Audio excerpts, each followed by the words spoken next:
the urgency has since then intensified, especially in light of recent events in USA and elsewhere.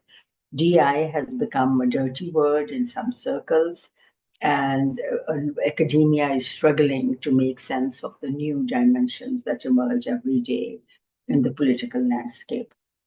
So the need to highlight and to understand each other and how systems perpetuate inequities is more important than ever. And the fact that we need to collaborate, we need to come together, we need to understand and celebrate our differences becomes more urgent and significant than ever. The real driving force behind this series, the content is one part, is these fantastic 10 international experts that agreed to offer their time, energy, and effort for these series. The session would not have been possible without these experts in their areas. And we are indebted to your largesse, to your generosity of time and effort, and for the sake of knowledge equity. Our first session, just to give you a brief overview for those that were not with us before, was by Penny Jane Berg from the University of Newcastle, Australia, and Helen Deng from Lingnan University, Hong Kong. Both mapped out the multiple dimensions of educational inequity and the impact on how it impacted holistic student development. I would like to point here that we were very, very conscious and mindful of talk about holistic student development and not just academic success for obvious reasons. So the second session that was built around the theme of holistic student development. In this session, it was by Zoe Ellman from De Montfort University and Paul Ashman from Lancaster University.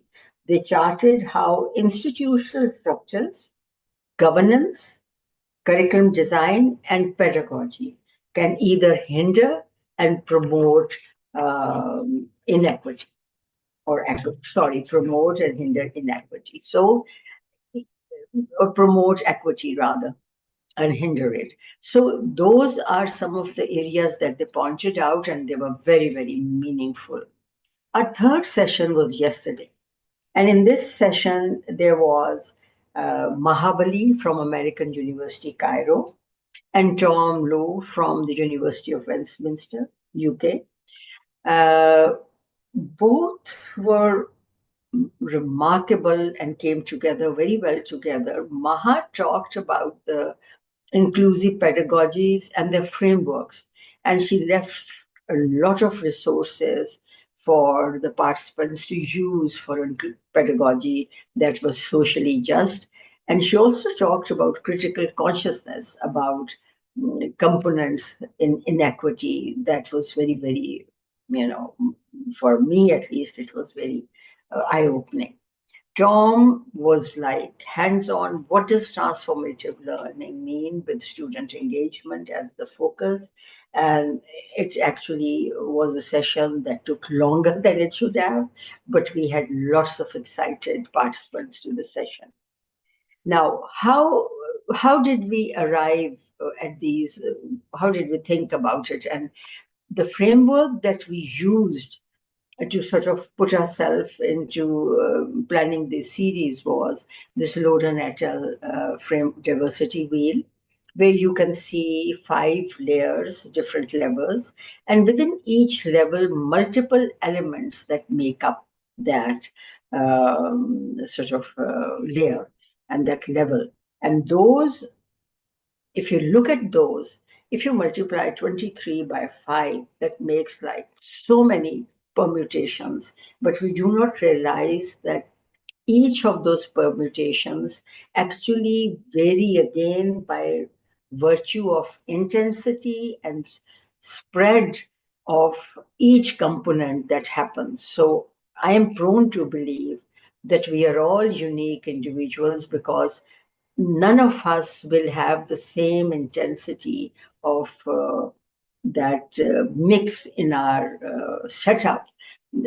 For example, religion, we could all be one religion, and yet there'll be extreme differences in terms of what school of thought you follow. So, just to say that since the scope is very wide spectrum for every component, so every person who lie on one end of the spectrum to the other will vary, even if they have the same religion. That just wanted to make a point of how extreme diversity is, even when we think we are not the other and the other is something else. So there's a lot of diversity that we have to understand and deal with.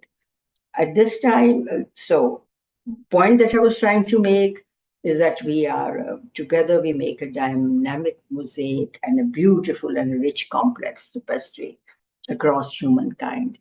At this point, I'll stop. And Fatima, if you could sort of quickly go through the netiquettes. Hello, everyone, and welcome to today's session. Before we begin, please make sure that your Zoom display name includes your university, followed by your full name. This will help us ensure your attendance. Kindly follow the format given on the screen. You will be muted during the session. If you have any questions, please type them in the chat. For certification, please note that a minimum of 75% of participation is mandatory. Finally, this session is being recorded and the recording will be available on our CLT YouTube channel. Over to you, Roxana. Yeah, thank you, Fatima. And just to clarify that all of you asked that question and again, all of you will be posted materials before April 30. All the recordings, all the PowerPoints, and the additional resources that experts leave with us. So please, we will send those across to all of you. Coming on to the agenda for today, the topic is campus community engagement for impact. And if I were to talk about what was the one single component that makes us more in touch of who we are, is our connect that we have with the community around us. And not many universities tend to become silos, silos of excellence, or they become the ivory tower, that stands alone. But it is the connect with the community that actually gives it character and beauty. So we will be how to overcome institutional silos, identify and address barriers to foster cross-functional collaboration, and how to build effective partnerships, which are not just local, but also national and global, so that there is more impact and educational equity. And we are also going to talk about civic engagement and service learning. There's a difference between the two, and which I think will be also addressed. Network of people model is something that will be shared by one of our experts. And then, of course, global citizenship. Global citizenship is a concept but for that to happen, I think first the local or the global citizenship concept, and then going across stages to global citizenship is key. I would like, as we have two remarkable experts, Diane Grayson, who is from the University of, and please correct me, Diane, is University of Witwatersrand, South Africa. That's where your alliance has been. You are a visiting professor over there. Am I pronouncing it okay? Yeah. And she will take the lead in this session, the opening session. And I will introduce Nurjamal. Is that your name, Nurjamal or Nurjamal? Nurjamal, from American University of Central Asia, Kyrgyzstan. And I will introduce you later. You are the executive director for Center of Civic Engagement. So, Diane, you first. You are the honorary professor in the School of Physics, University of Witwatersrand, Johannesburg, South Africa. Wow. And you are an academic entrepreneur. If you could slightly explain what you meant by that when you start your talk, and a first incumbent in a number of new positions in higher education, with having played a lead role in many institutions. At institutions in the higher education sector, you have an MSc in physics from the University of KwaZulu-Natal in South Africa, and you have a PhD in physics at the university from the University of Washington, and something, Seattle, USA. And I've been calling Melanie sleepless in Seattle, sleepless in USA always. And so there Seattle comes. So you returned to South Africa in 1990, I see, 6 months after Nelson Mandela was released. And you spent the next 23 years over there. You worked in a variety of roles in South Africa, promoting success for students. And until 2012, your work focused on science, technology, STEM education, engineering, and mathematics. And you helped students in implementing extended degrees especially for historically disadvantaged communities. From 2012 to 2017, you were the director of South African Higher Education Quality Assurance Body, where you conceptualized and implemented national projects with all higher education institutions to take a systematic approach to improving student success. And I think this topic will then resonate very well with you.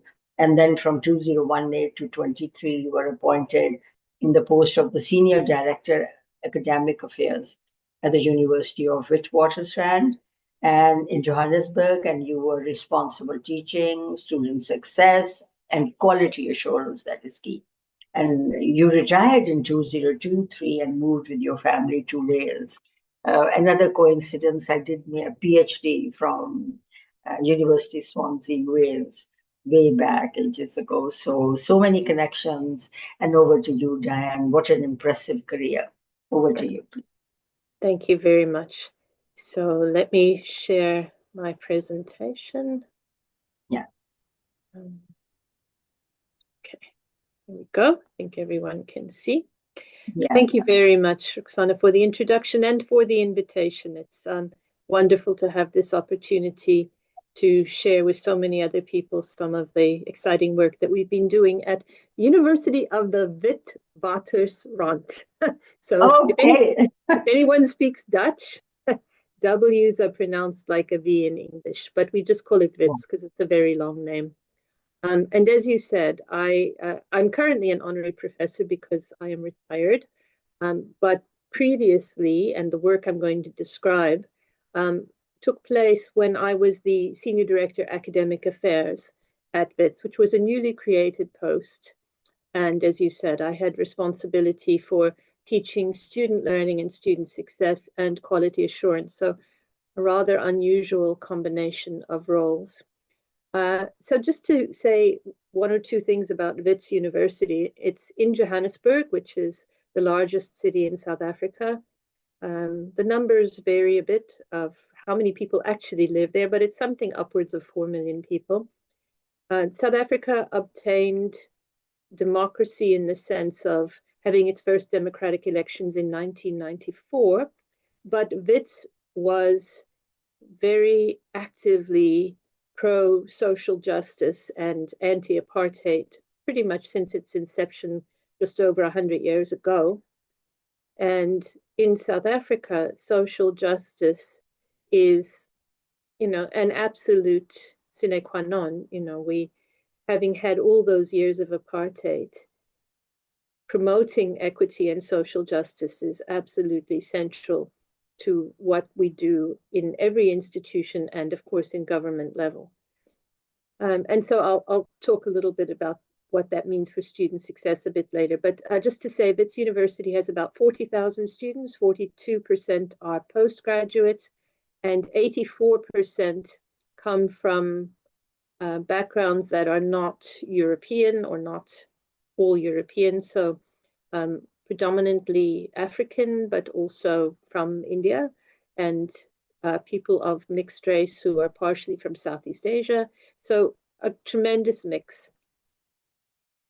Okay, so now I want to get on to talking about the model and how and why it was developed, and give some examples and how it might be useful for other institutions. So this is traditionally how higher education institutions describe what they do at the highest level.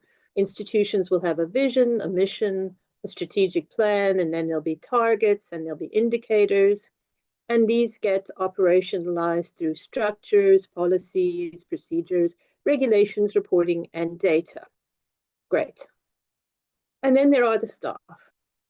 And the staff, for the most part, are engaged in their day-to-day work.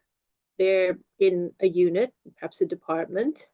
Maybe they are actively involved, or maybe they just know that they're part of some larger unit, maybe a faculty. And perhaps they have professional affiliations or external collaborations. So typically, there's a very big chasm between what the institution says it's all about and what staff members' day-to-day lives look like.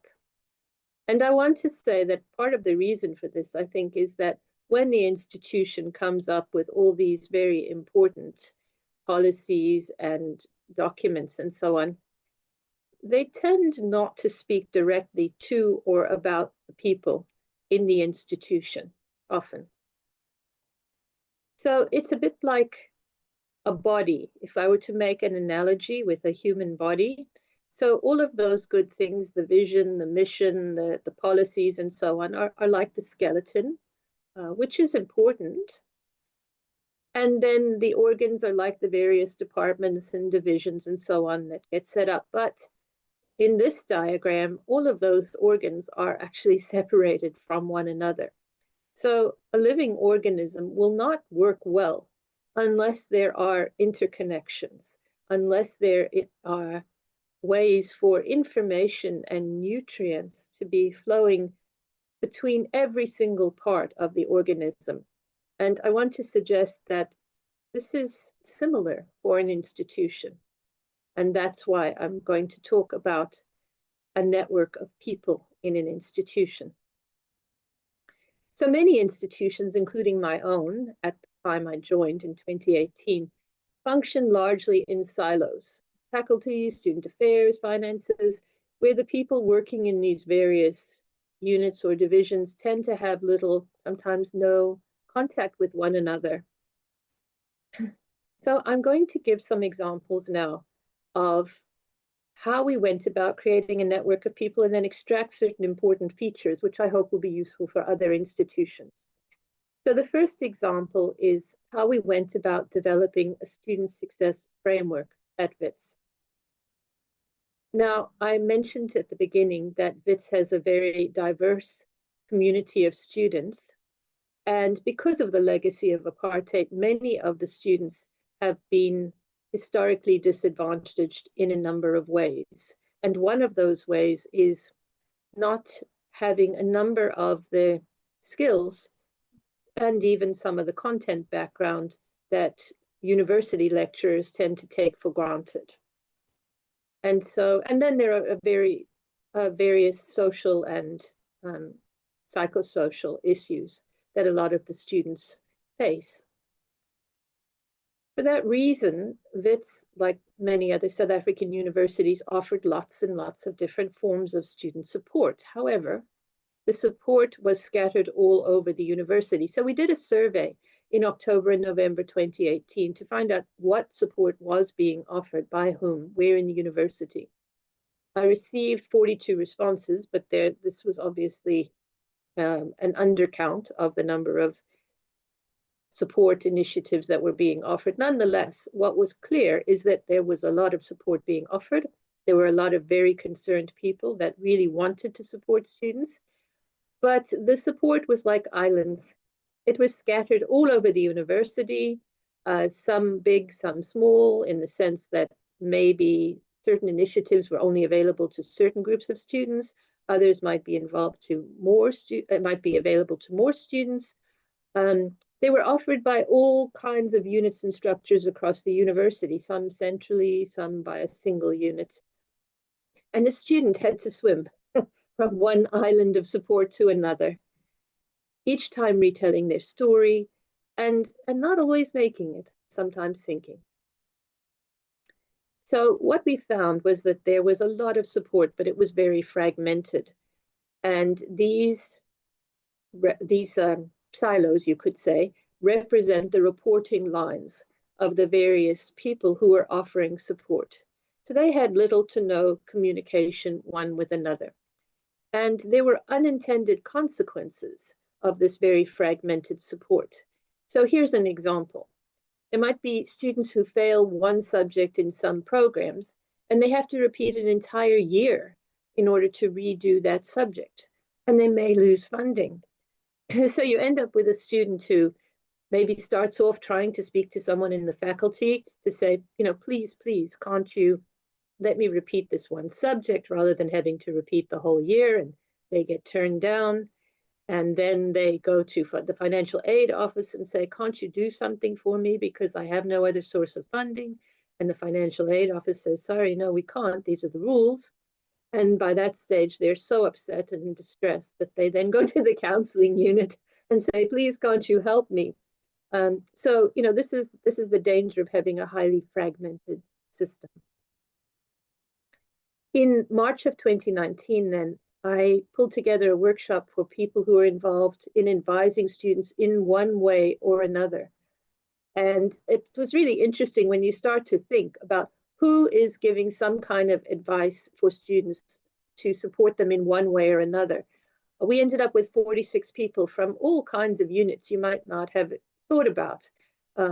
Student Enrollment Center, the Student Affairs, various people in the faculties, ICT, the Fees Office, the Financial Aid, the International Student Office, even institutional research, Postgrad Association.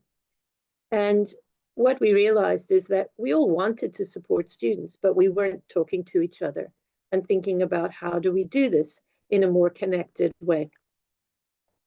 I then, with the support of the Deputy Vice Chancellor, academic, put together a task team to start creating an institutional framework for student success. And in this task team, I pulled together people who normally would not have worked together, and in some cases actually didn't even know each other.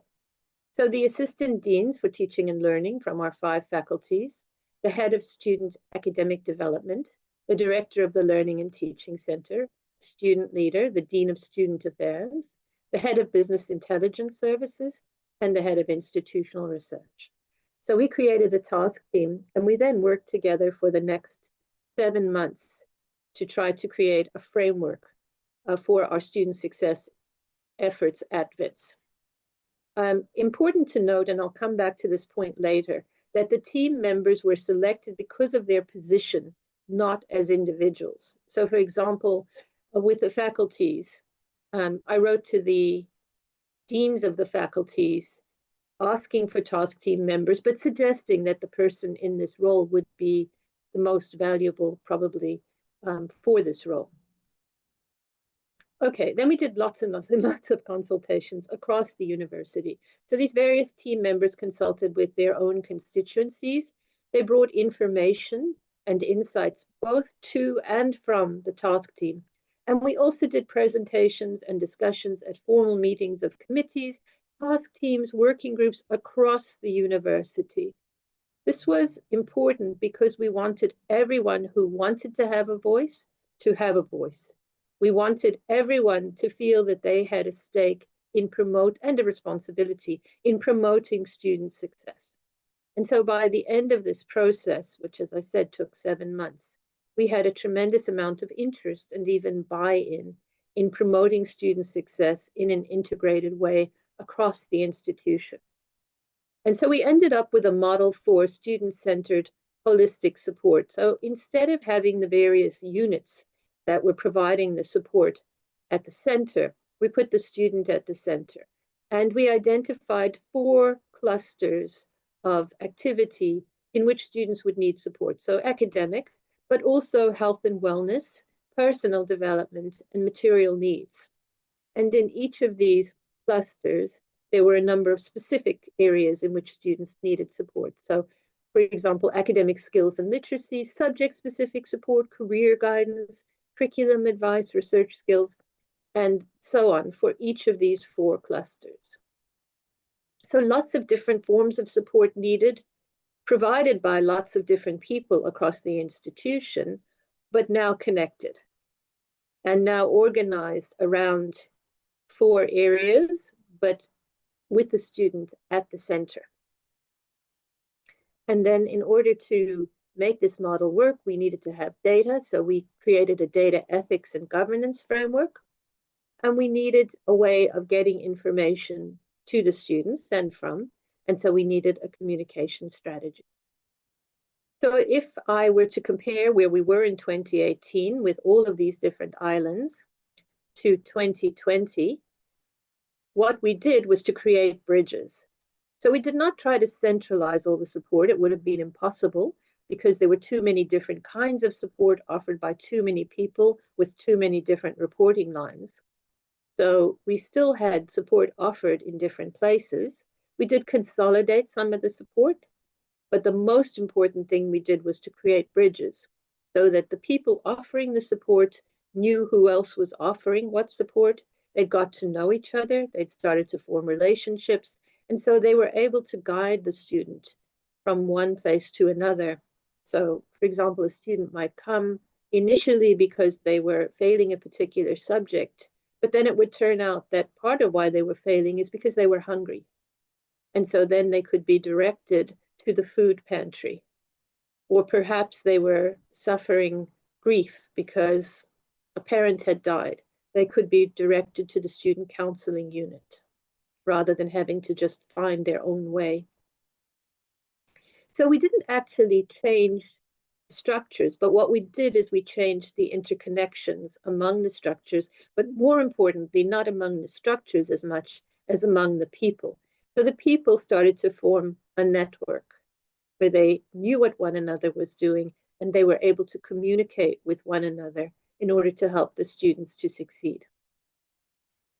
So the network of people, we combined this with systems thinking, where we thought about the people as the elements of the system.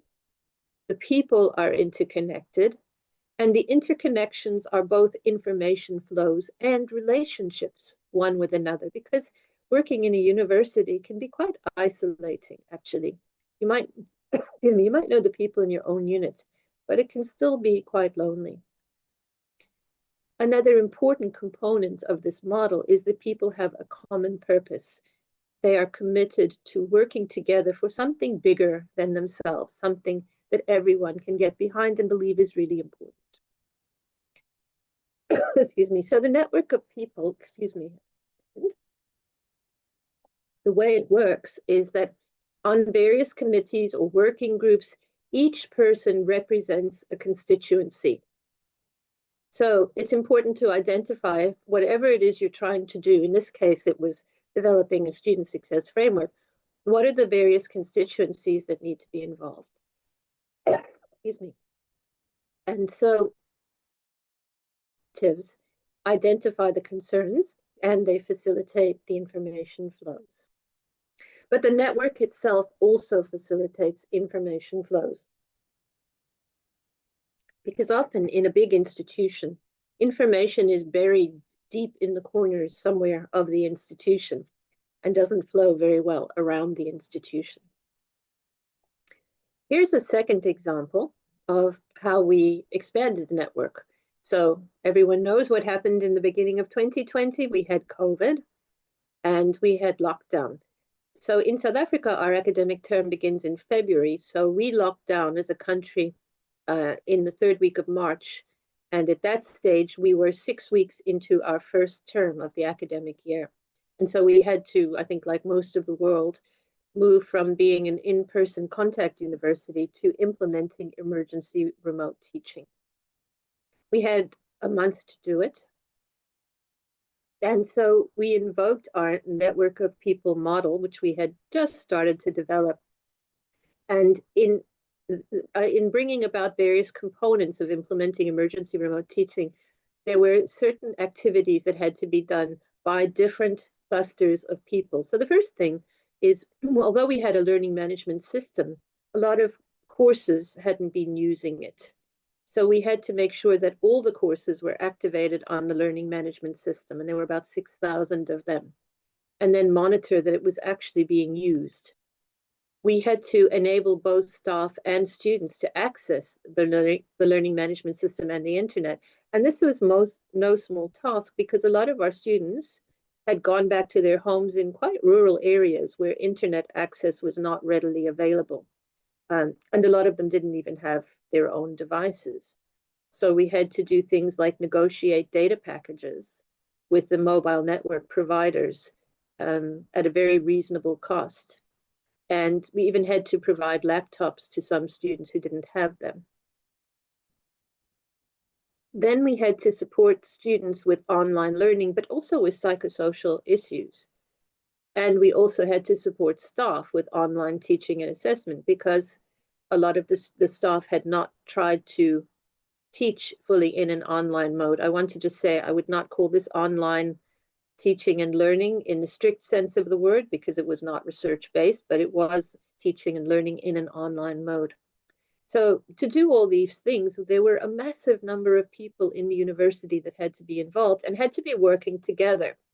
So we had lots of task teams working together. We had people from ICT, we had the academic development staff, we had student support staff, we had faculty student advisors, we had obviously the staff members, the academic staff members themselves, dozens and dozens of people throughout the institution, but communicating with each other constantly, I mean, daily.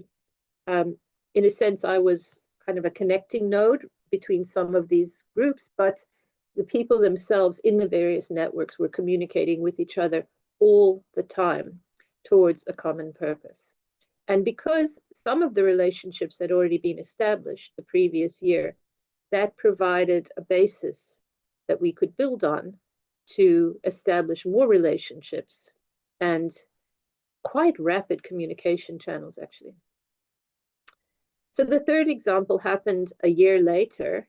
In 2020, we used the learning management system that we had, which was Sakai, but Sakai, some of you might know, is open source. And it just was not stable enough, particularly when we were trying to do assessments for 1,000 students at a time. And we had planned to switch the learning management system in 2019, but then the beginning of 2020, when we were going to go through with the approvals, everything stalled. In the middle of 2020, we rebooted the process to acquire a new learning management system. And we finally signed the agreement. So the one we switched to was Canvas. We finally signed the agreement on the 24th of December, 2020. Classes were due to start on the 8th of March, 2021. We had Christmas in between. So we had 2 months from the time we got back on the 11th of January. And I say got back, we didn't get back physically onto campus. Everything we were doing was still remote in 2021 because we were still under lockdown in South Africa. But we had 2 months to implement a new learning management system in a university of 40,000 students. And most people thought this was impossible, and it certainly would not have been possible had we not already established this networked way of working. So we called our implementation of Canvas Ulwazi, which is a Zulu word for knowledge. And we created an implementation committee using our principle of a network of people, bringing in key stakeholders who were representatives of important, relevant constituencies. We split the leadership between 3 of us. So I was the academic lead. We had a technical lead, a senior manager named Lucy from ICT, and then we had a project manager also from ICT. So I reported directly to the DVC academic. Lucy and Ntlantla reported to the chief information officer, who reported to the chief operation officer, and they were part of the senior executive team. Then in terms of other members of the committee, and again, each of these was one person who was tasked with representing a particular constituency. That meant that they had to be constantly communicating information to and from their constituency. So we had the assistant deans, teaching and learning, the learning and teaching center. We had asked the instructional designers if they would form a community of practice. And we had the convener of that community of practice.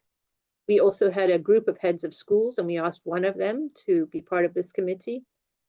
someone from student affairs, from marketing. Marketing was important because obviously we had to be communicating constantly with the staff and students what we were doing and how we were going to involve them and enable them to transition to this new learning management system in 2 months. And then business intelligence services. So this was the implementation committee, which met every week for 3 months. And there were a lot of task teams and subcommittees that we set up from the project implementation committee. So there was a team, small group of us that met with Canvas every week with 2 people that they appointed to support us. There was a student support task team. There was a communications task team.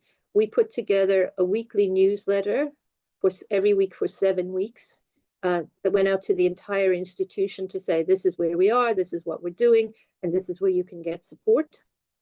We had the instructional designers community of practice. They were unbelievable. So they were taking master classes from the Canvas team, and then they were immediately developing their own training sessions for our academic staff.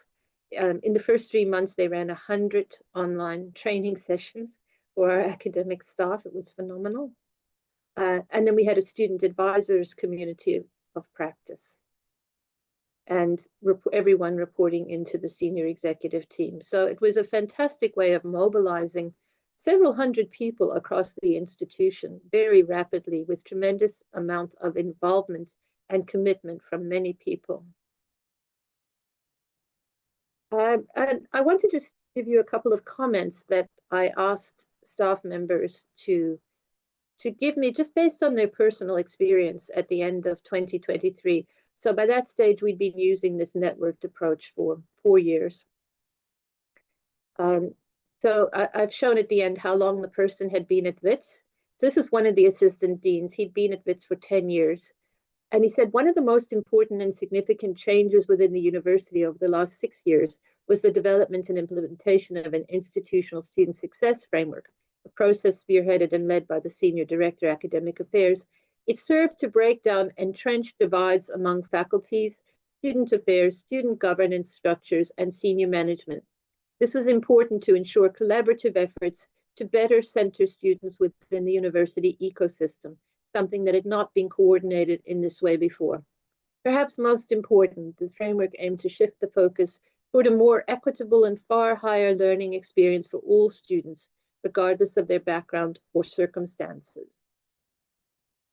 Here is a quote from another deputy dean who'd been there for 3 years, who said that this model's fostered a sense of unity within the faculty and throughout the university as we recognize and collaboratively strive toward a common goal of enriching student experiences and achieving academic excellence.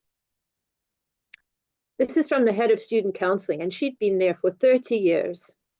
She said, in reflecting over the last few years in terms of collaborations across support services and spaces for students, a significant trend has been in the shifts in approaches to collaborations.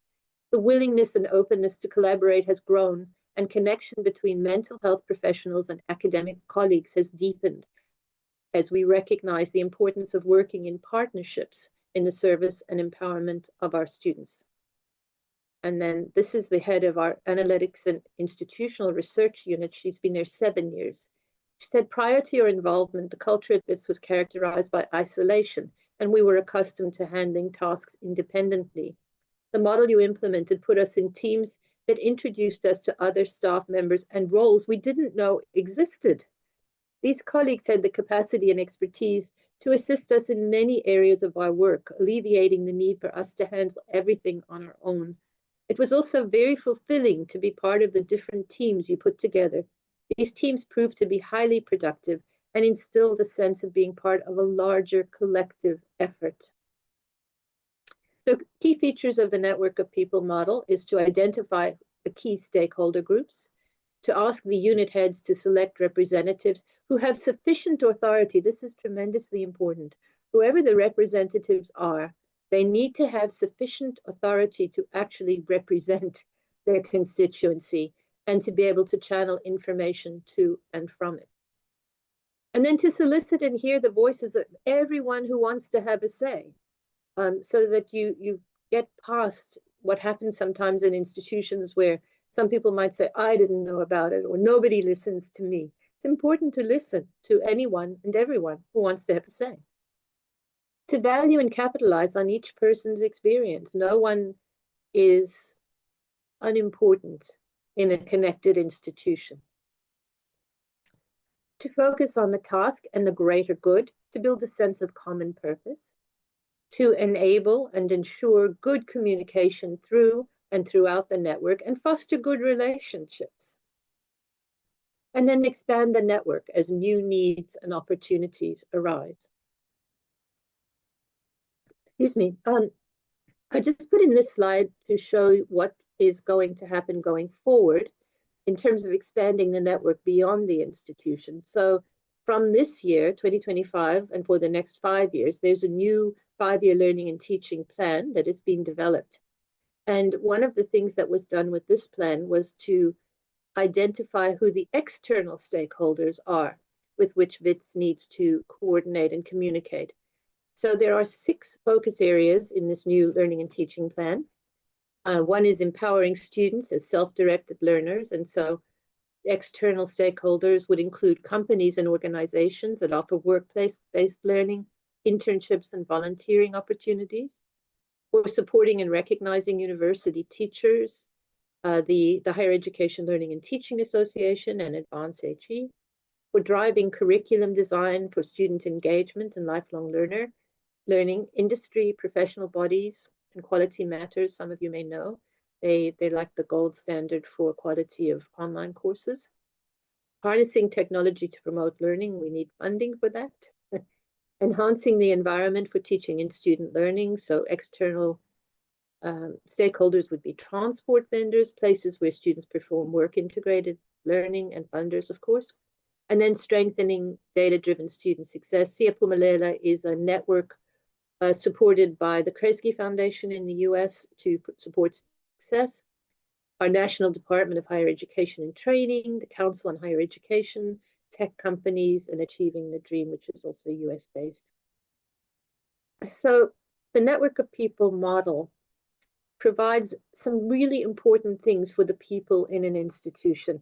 It provides a way of bringing together relevant stakeholders quickly and easily for specific purposes, as I showed with some of the examples during COVID. It also creates a sense of belonging among staff and students. You know, we often talk about, for students, it's so important to have a sense of belonging, but I hear very few people talking about the fact that staff need to feel a sense of belonging as well.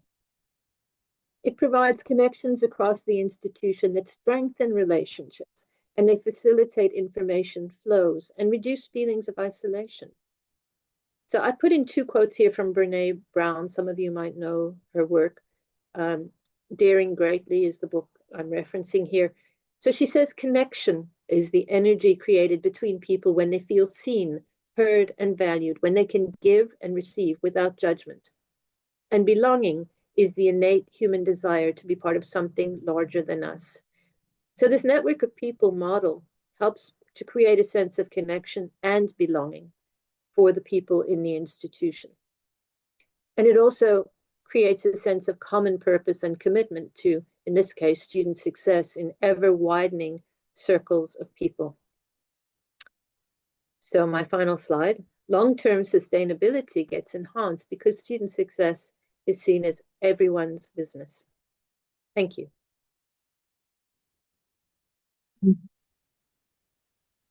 You know what, Diane, when you were presenting the network of people, I realized that I was talking about the concept of university being an ivory tower alone, you know, standing as a figure of excellence. And you are so right that within the university itself, the silos exist. I have been in service for nearly now 45, 50 years. And I've noticed that you do not talk to each other, even like if you are in the same room, sometimes working together. And you never get together on so many issues that need to be discussed. I love the word that you use, network of people. I know for a faculty, we would use community of practice if we brought them together to talk about pedagogical issues and such. But the fact that I have also similarly presented in a conference where I talked about partnerships and the lack of partnerships on the campus, within campus units and campus stakeholders to come together on area common theme that touches all of them. And all, and I was in the government and the same thing happened.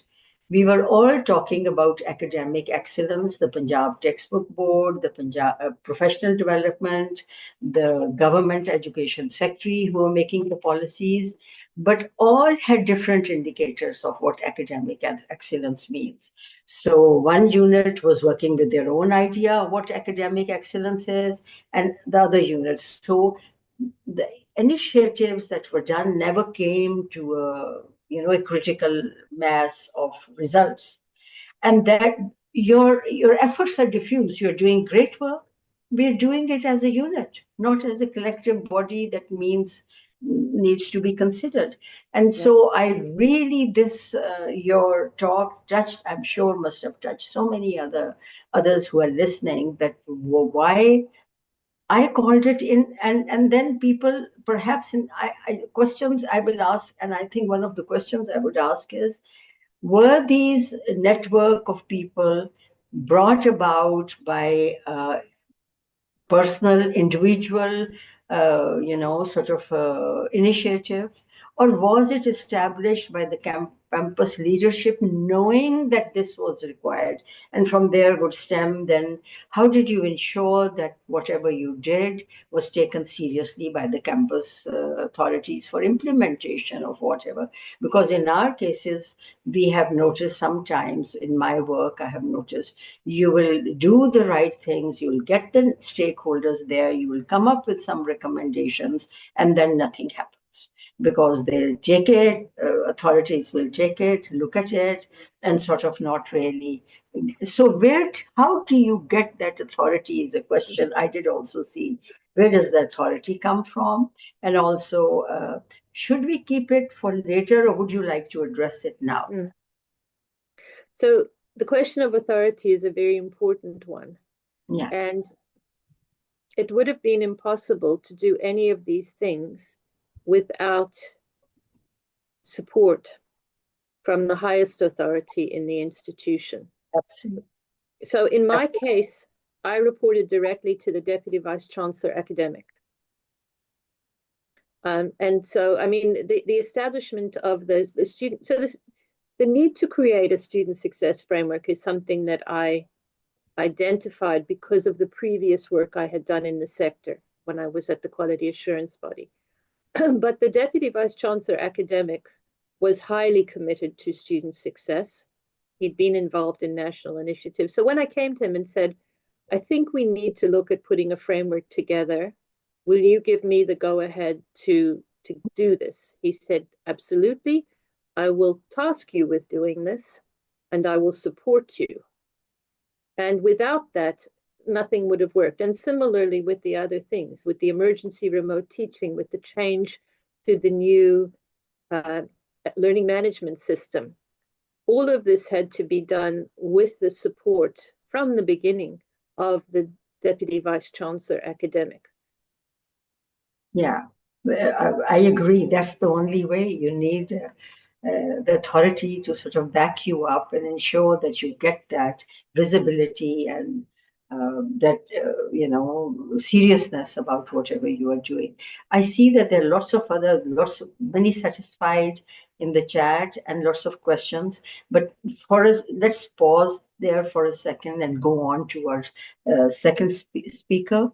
And when both of you are, we have done with the presentations, we will then take questions. Fatima is keeping a tab of each and every question. She will collate some questions that sound similar so that there's no repetition. And then we'll go to these one by one. So please be assured that it will be taken care of. So coming to you, Nurzhamal, I must say that I'm very, very thrilled to invite you to see you with us. You are the head of IC Civic Engagement Center at the American University of Central Asia. I've been there. It's a beautiful campus and very well sort of laid out. And you are working on various initiatives on which is very, very, I would say, the two ends of the spectrum. You're working on global connections and you're also working on community connections outside the university. So it's both local and global. And that's the spread of your task, which makes it remarkable. As you're right, it is an American liberal arts institution, OCA for short, established in 1993, and it emphasizes developing leaders through civic engagement and student-led projects, faculty collaborations, institutional programs, and open knowledge sharing events. I'm sure like this one. So we have, like what we are doing. You have lots of key programs that include Student Initiative Development Program and Afghan Civic Engagement Program, alongside environmental efforts under the Green OCA and partnerships with the Open Society University Network. If you could explain that briefly. And I would also like to know, when you talk about the Afghan Civic Engagement Program, I am assuming that you have lots of Afghani students at your campus, perhaps, and that is what made you think about a special activity for them. So all your activities, as you rightfully say, will empower students and faculty to address social, economic, environment challenges globally and locally. So you are actually encouraging and promoting development of ethical engaged leaders of futures at your campus. I'm really very impressed. This is something that is missing on our campus, and we would love to at some point sort of encourage such a model as well. So over to you, Nurzhamal. Your theme is campus community engagement for common impact. Over to you, please. Thank you. Thank you, Roxana. Thank you for having me. I would like to thank the team of organizers for this series of webinars that I hope will inspire our fellow colleagues around the globe. I represent today the American University of Central Asia, or AUCA in short. And my name is Nurzhamal. I'm the head of the Center for Civic Engagement that was established in 2019. And I am the first head of this center.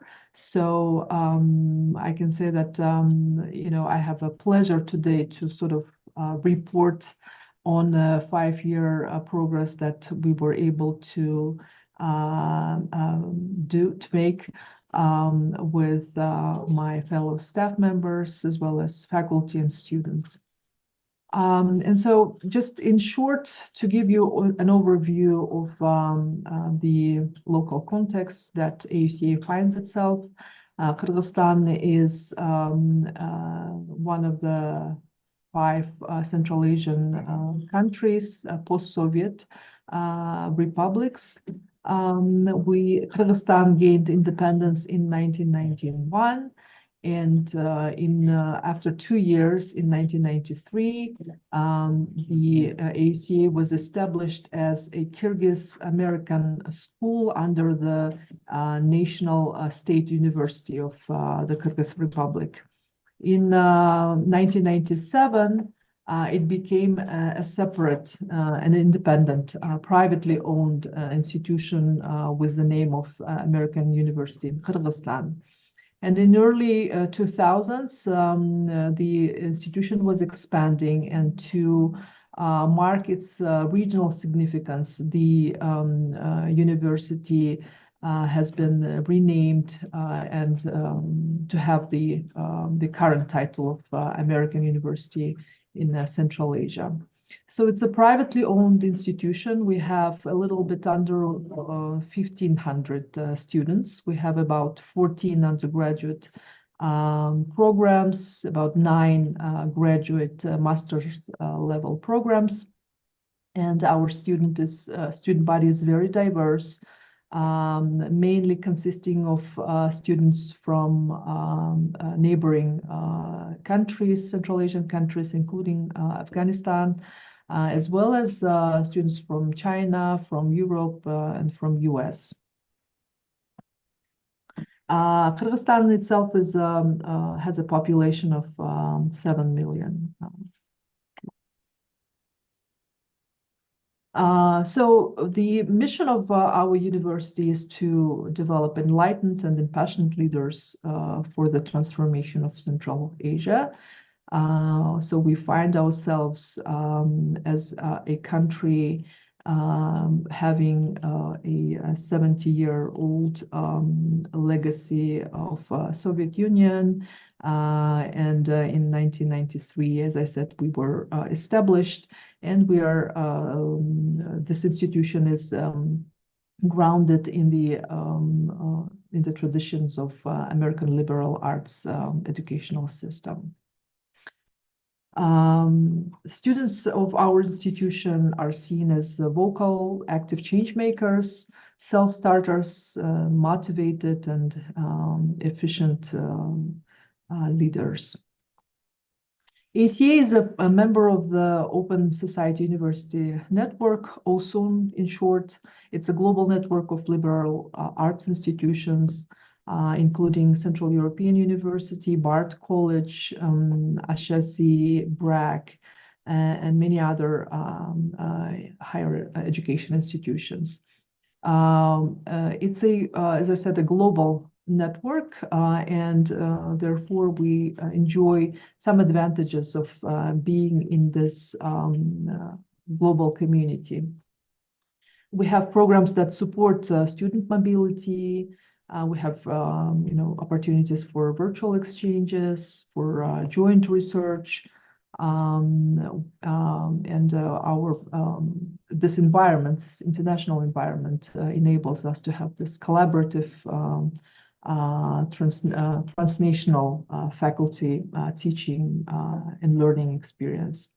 We have what is called network collaborative courses, where we would have a class that's been running throughout, simultaneously running around several campuses.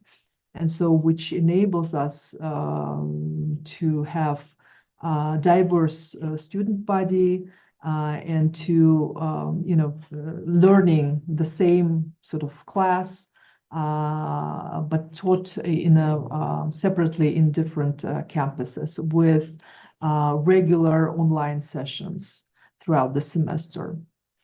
So it's been an amazing experience so far, based on the feedback of students that we receive.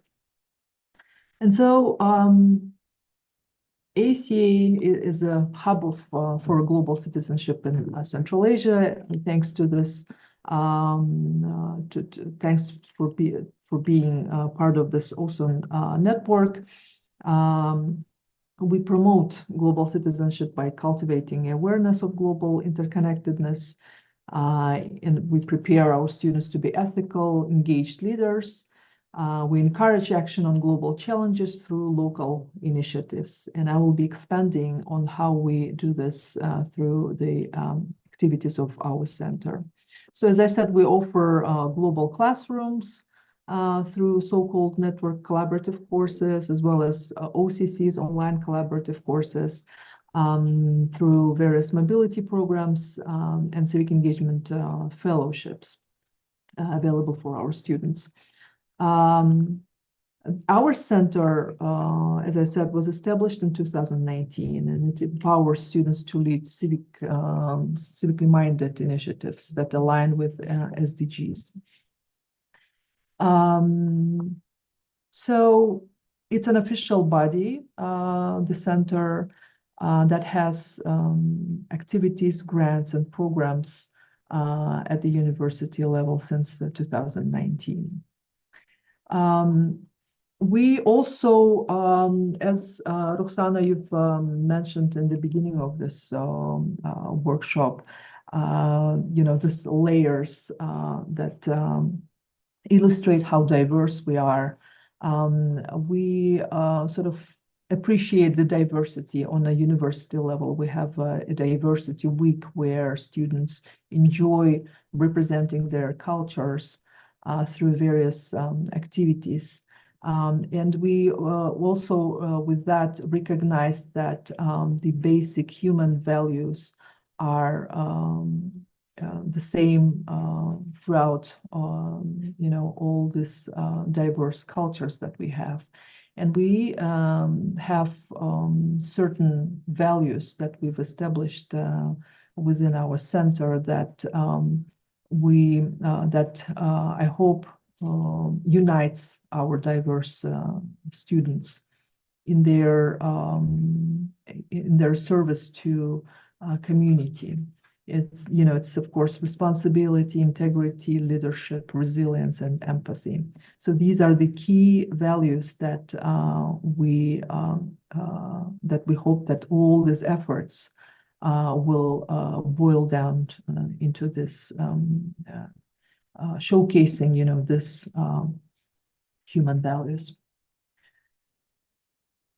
And so we have key interventions within our center, and among them are youth-led projects that I will be elaborating on. We have faculty and engaged learning pedagogy. We have opportunities for our faculty. We also have institutional programs that focus on environmental stewardship, and we also position ourselves as a university, as a bridge between the academic classrooms, academic knowledge, and our communities. And therefore, knowledge sharing is a big part of our identity.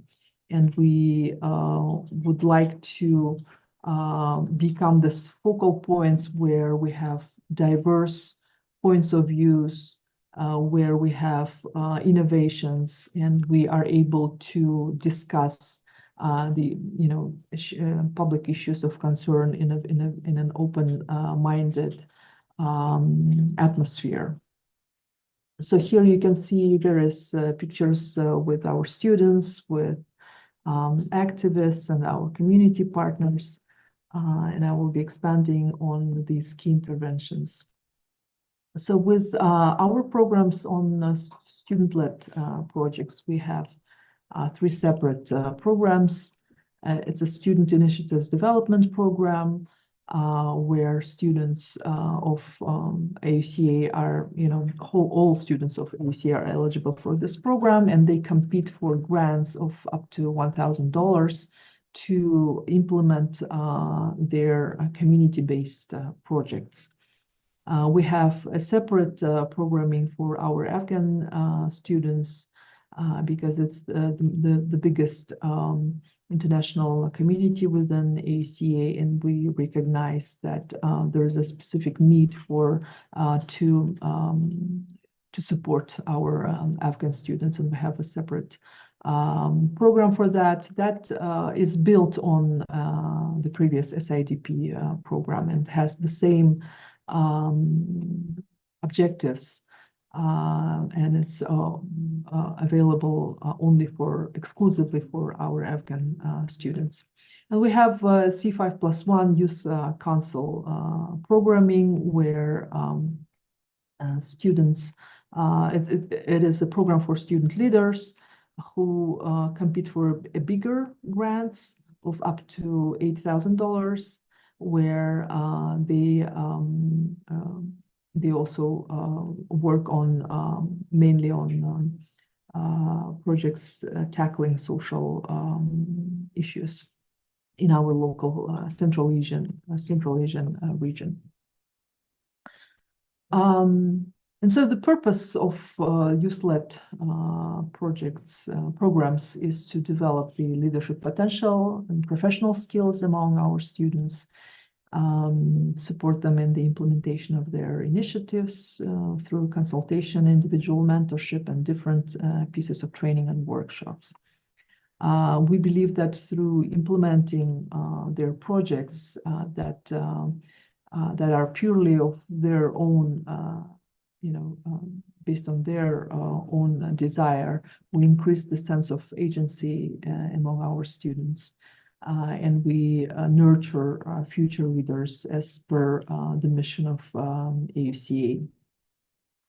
We also see, I see,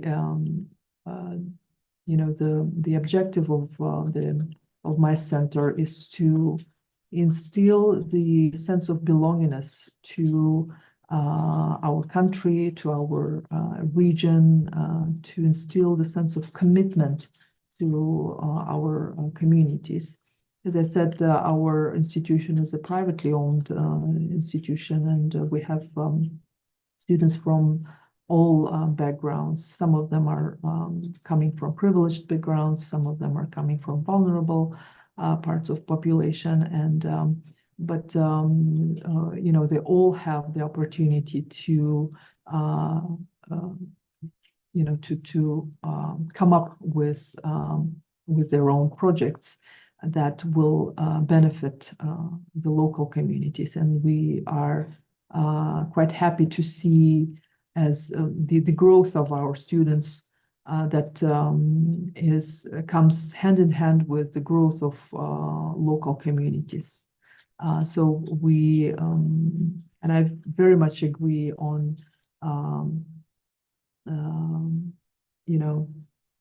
on trying to avoid universities as silos. We see ourselves deeply rooted in our communities through civic engagements, through community engagement activities.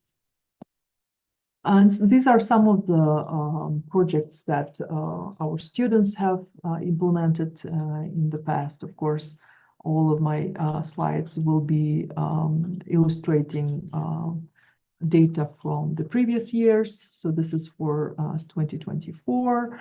As you can see, these are projects done by our students tackling most urgent social issues, all the way coming from education, providing access to quality education in the areas that have difficult access, to working with vulnerable kids,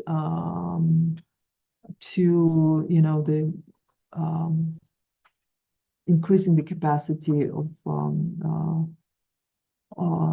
in different sort of spheres, from digital literacy to sustainability. So one of the typical projects that are student run is this project called Little Stars that was implemented both in Bishkek and in the distant region of Kochkor. It was a project led by a student in the involving high schoolers, and it had some educational component, workshops, and as well as the hackathon, where students would come up with their own mini projects, and they would be provided with mentoring, with the feedback and documentation of outcomes. With Afghan civic engagement programs, they're also quite similar to the SIDP model. Mainly, of course, they tackle the educational gap that is currently being in place in Afghanistan.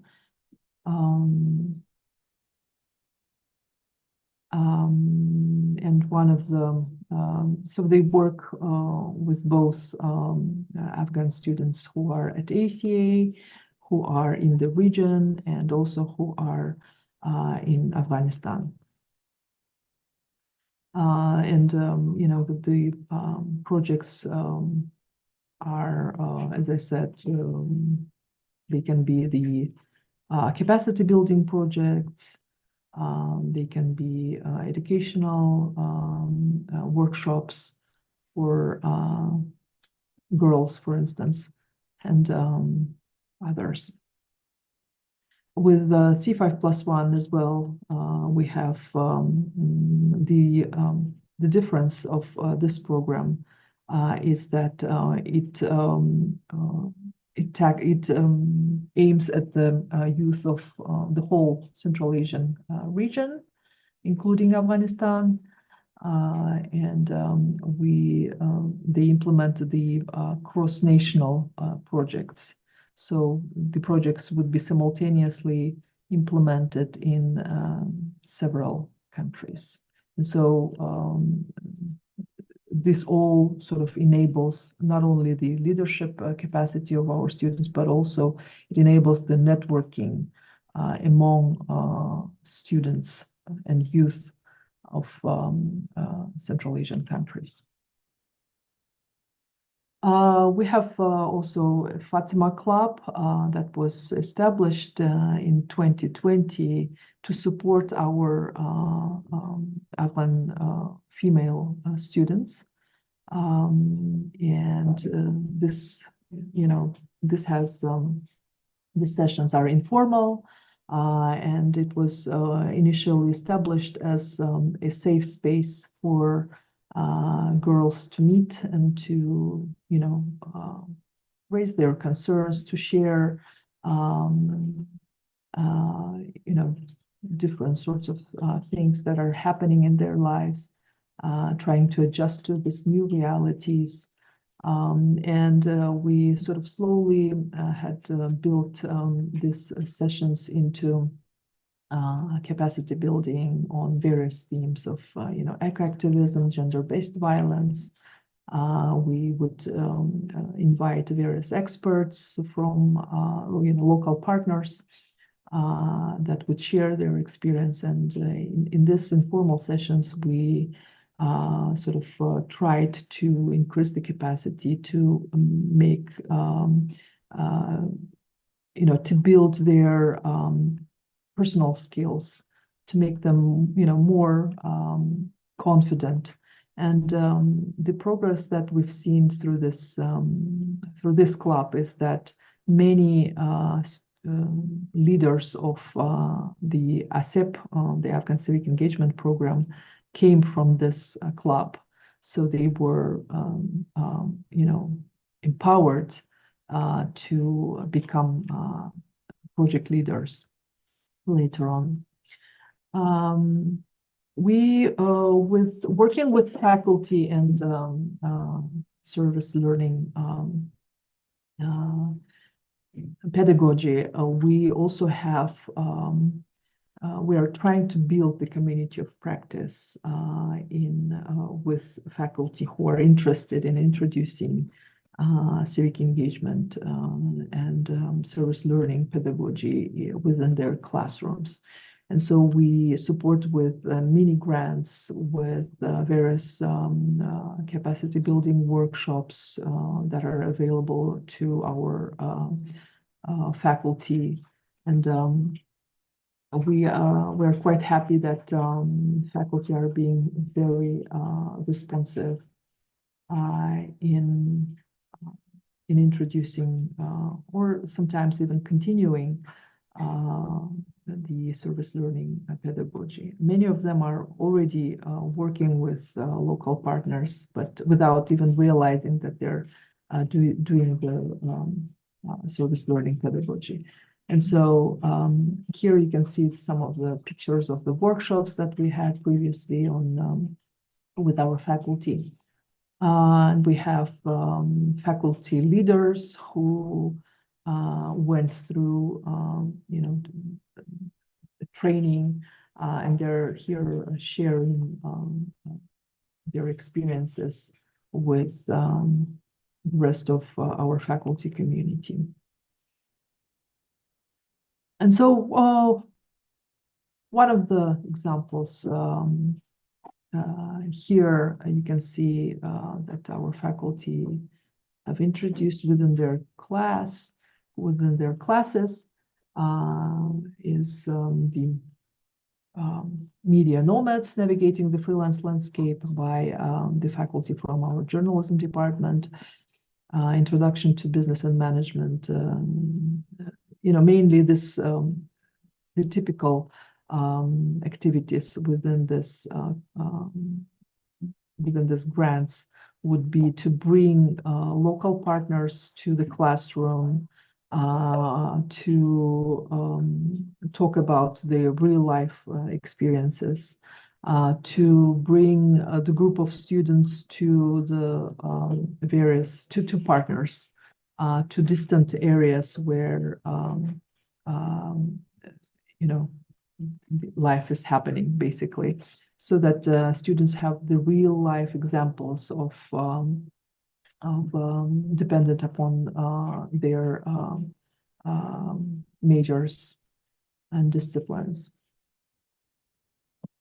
One of the examples of this faculty engaged classroom learning is this collaboration of our faculty, Polina Dalmatova, and her students with the Ministry of Digital Development of Kyrgyzstan, where they worked during the semester on how to improve the open data for research.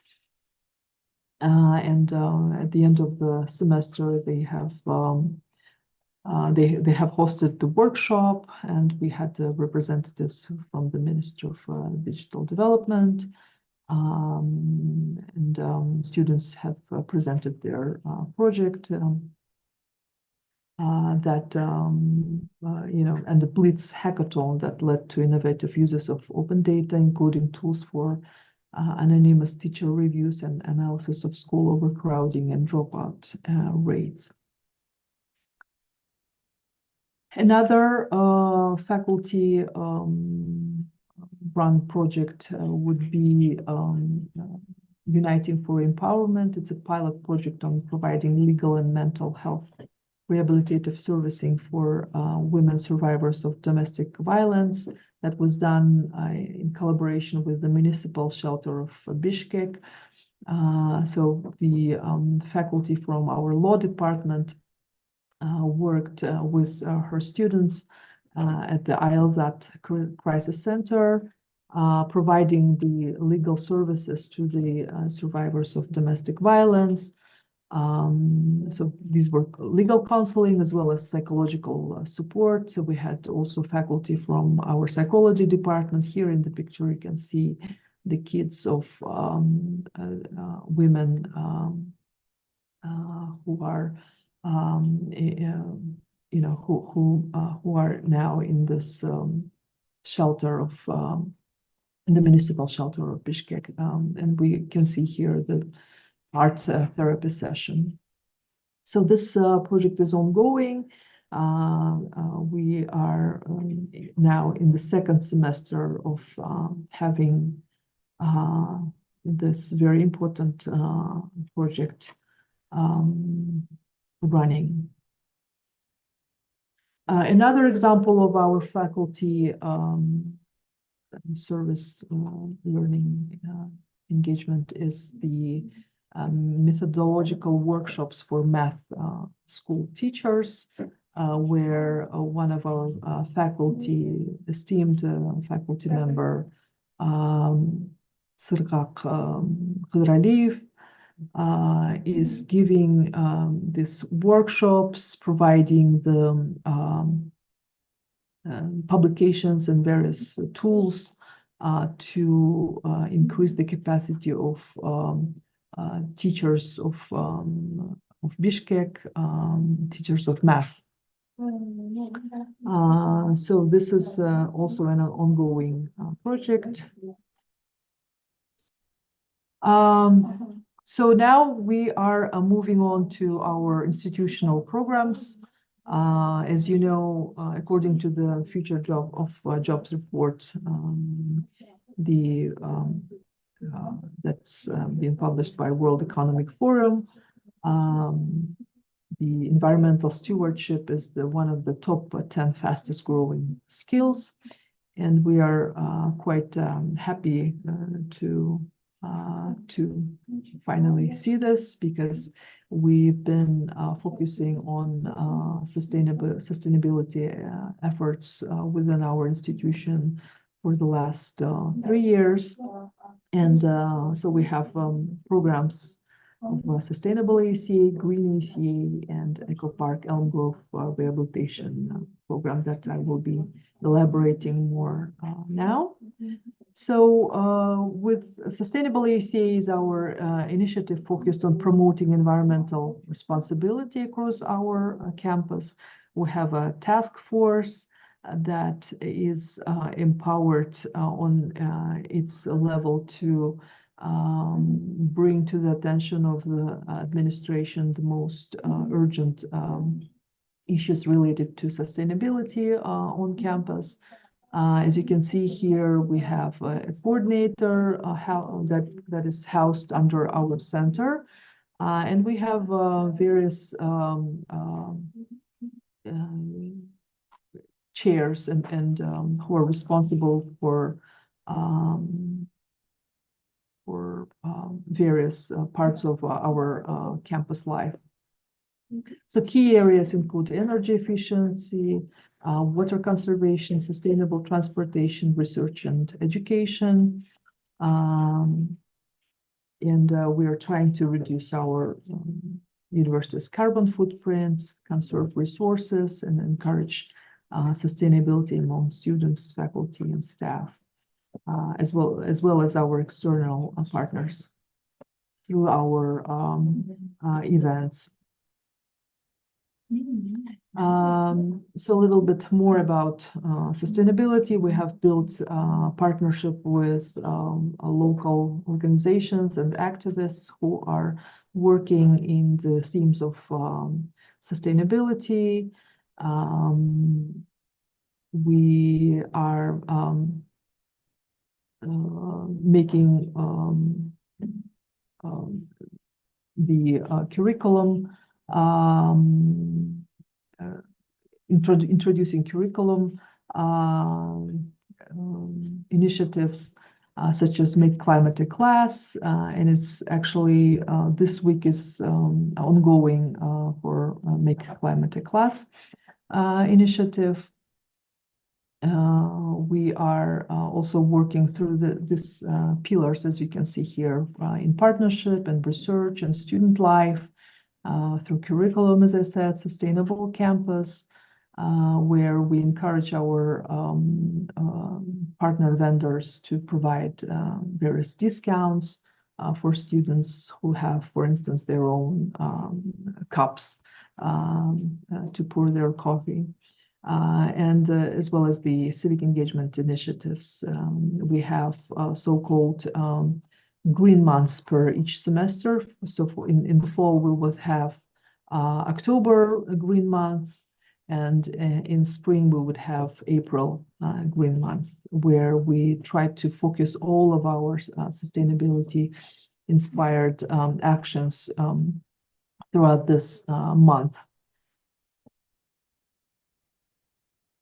And so a little bit more extended information on the Make Climate a Class initiative that took place in 2024 last year, and it's happening this week, as I said. This initiative is aimed to engage faculty globally across disciplines in discussing climate solutions and justice for at least 30 minutes in their classroom. By dedicating a single class to this cause, faculty members collectively interacted with over 100 students. This is data for 2024, fostering intellectual excitement and agency around climate change solutions. So we would have various faculty from all of the departments of AUCA, all the way from software engineering to TV, film, and media arts and journalism, and business departments and economics departments, dedicating 30 minutes to talk about climate in focusing or angling it, approaching it through their specific disciplines. we would also have, different projects that would encourage students to go outside of the classroom, to engage with local communities, and to learn more by doing. These are some of our activities that we do to promote sustainability on our campus. We would have different sorts of challenges and competitions. Our students are very competitive, so we try to build on that competitive spirit to nurture the sustainability agenda. We would have eco tours with activists who are doing, very meaningful work in Bishkek as well as in the whole country. So we would bring our students as well as some of our partner institutions, including high schools and other universities of Bishkek, on these eco tours to really see, the innovative practices in the sphere of sustainability. We also have, we are the first institution in our region that is part of the STARS tracking system. It's a self-reporting framework that is available for, higher ed institutions to track and measure their sustainability performances. And so we are, as I said, the first institution who voluntarily went ahead and registered itself in the system. And for the last year, we were working on meeting different requirements of the system, and our efforts were successful, and we received the bronze rating from this Association of the Advancement of Sustainability in Higher Education, AUCA, in short. And we hope to advance all the way to earning the gold medal. We hope so. Granted, we are continuing our efforts in sustainability. So here you can see the award itself. We have another one of the major programs of our center. It's the rehabilitation of the local elm grove, which is located in Bishkek. It's the biggest man-made forestry in the Central Asia that was planted by Russian settlers at the end of the 19th century, and throughout its history, it has seen all its rise during the communist era to become this focal, vibrant point of relaxation for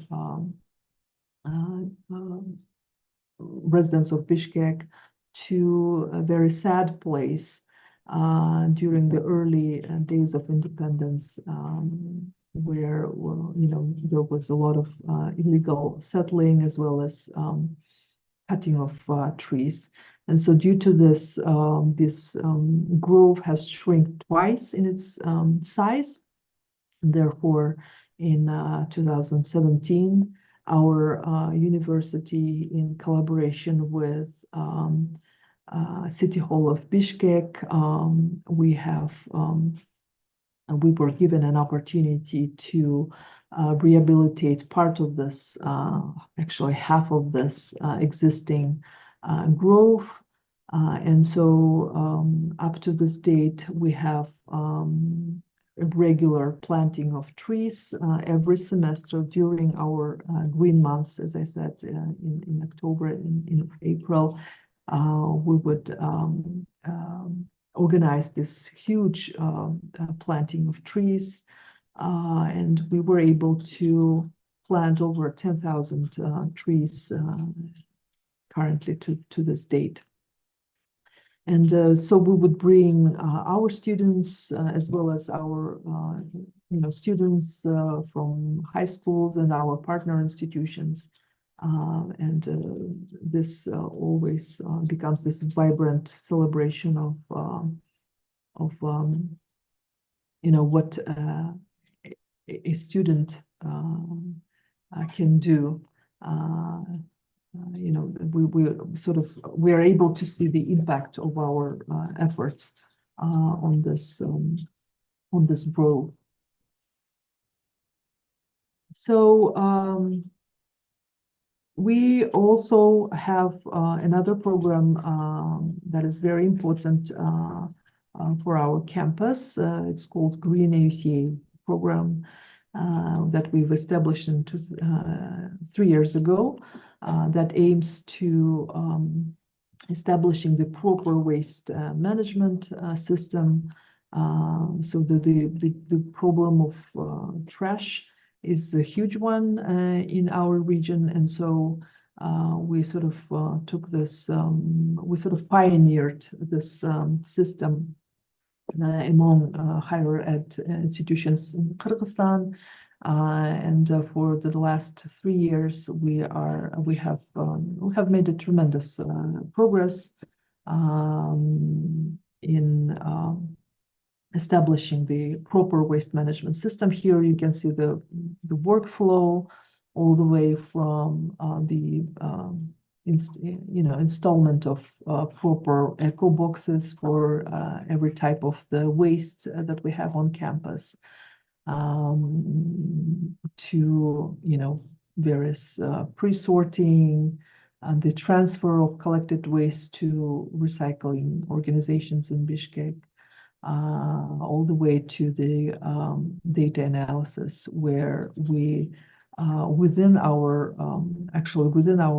classes, with the help of faculty and students, we are tracking what type of waste is being whether it's properly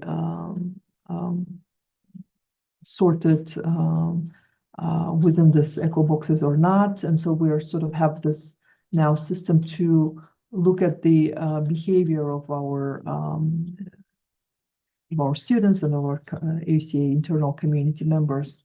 And therefore, thanks to this efforts on tracking this behavior, we can improve the system itself. Yeah. So deciding where to put this boxes, what type of boxes, just various different decisions that are related to this very meticulous work of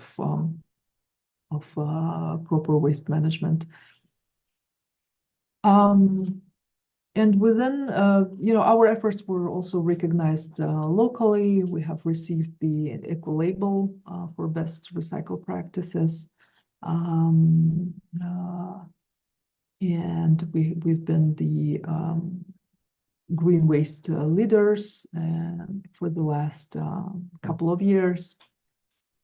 And we are expanding our knowledge and our best practices among other higher ed institutions and high schools. And so currently we're having this project that we hope to showcase in 2 weeks during our traditional 6R fest, where our students were mentoring high schoolers on the proper waste management system installation in their higher ed institutions, and some of them in high schools.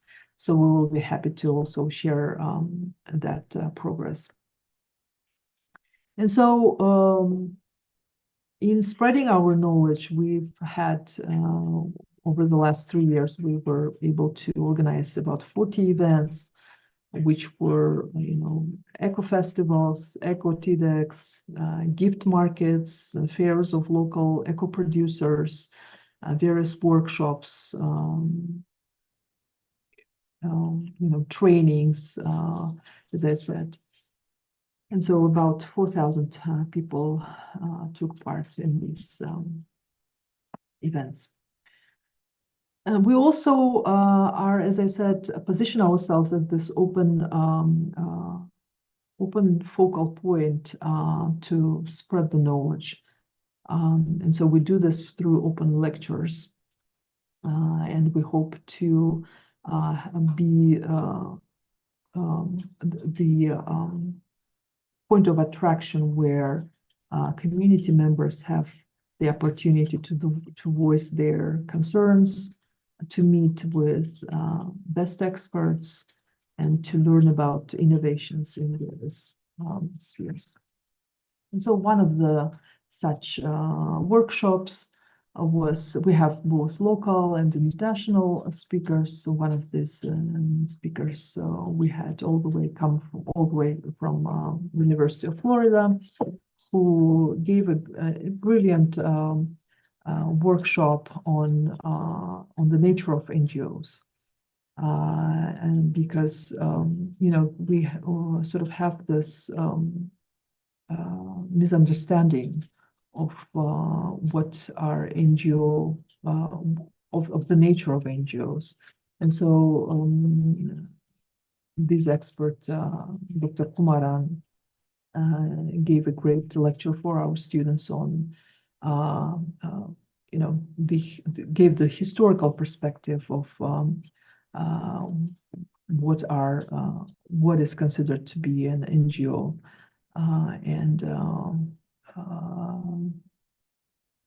gave really the sort of factual information about role of NGOs in the development of countries.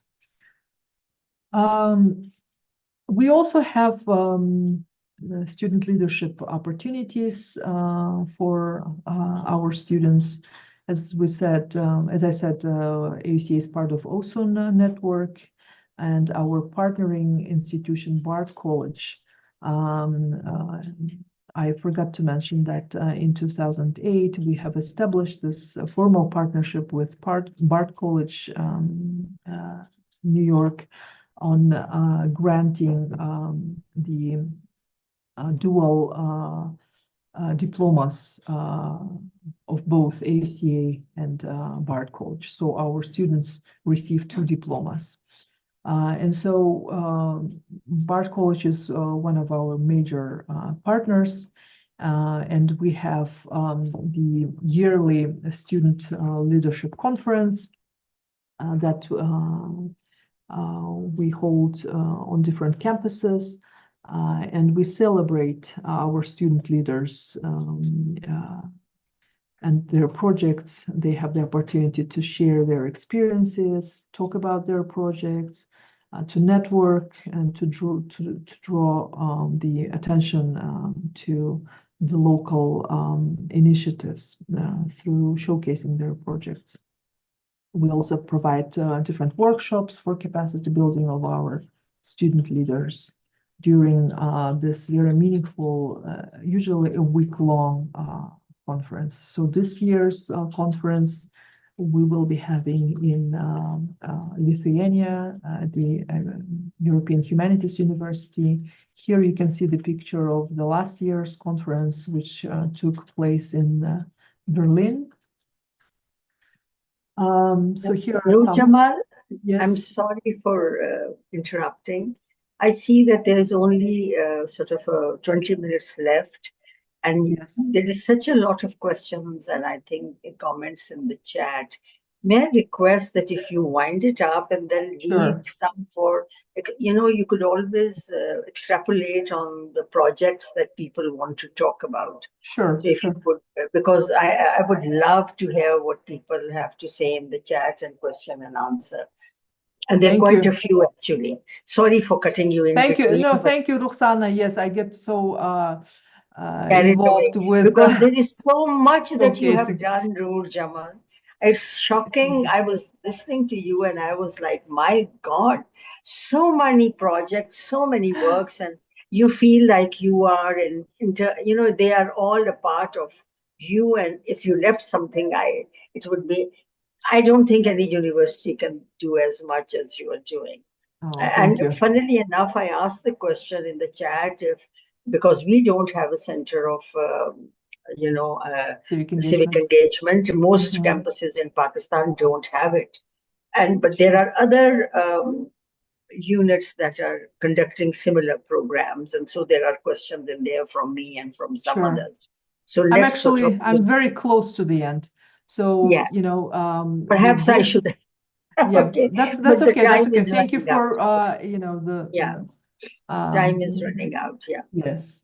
So these are our student leaders who, after this conference, become this global fellows, Yeah. students who help other students to run their projects. And these are our students, representatives of Kyrgyzstan, Tajikistan, and Afghanistan. Here are our contacts. Please feel free to reach out. And you can see the website of AUCA, and we are located under the Service to Society tab. Thank you for listening to this very extended presentation. I hope it was helpful. It was not just helpful, it was like a reminder that how important it is to have a vibrant connection within the students and what is possible. And the amount of projects that you have done within the campus, with the community, with the international community, and then you are also spreading knowledge and awareness through your open forums. You're offering lots of scholarships and I think funding programs. And so there's a whole, network of how you are keeping your students to learn to be leaders in the world of tomorrow. And I think nothing could be more powerful. This is experiential learning that we as liberal arts universities are always angling for. And I think this is missing. Daine did a very good overview of how silos need to be brought together. And I think a lot of your projects would be bringing in those silos to work towards these programs. Fatima, remind me to introduce ourselves also as CLT. I did not sort of get the hellos for you. But, Jamal, your presentation makes me very envious. And I am like literally jealous of what you're doing. I wish we had that on the campus. So over to you, Fatma, for the questions. Thank you. Daine, I see that you have answered some questions in the chat, so thank you for that. However, if you could please answer them once again for all the audience over here, that would be nice. Our first question is from Arnold Ruhail from University of Sindh, asking how do power dynamics and social hierarchies influence the selection of representatives, and what strategies can be employed to ensure that communication between representatives and their communities remains inclusive and equitable? Sure. So that's a very important question. And that's why it's really important that the representatives are selected by position.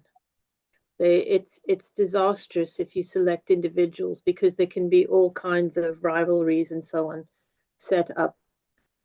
So as an example, when we were developing the student success framework, we went to the deans, and that's a second important point, that you need to ask the line manager for whatever the constituency is that you want to be involved to make the selection.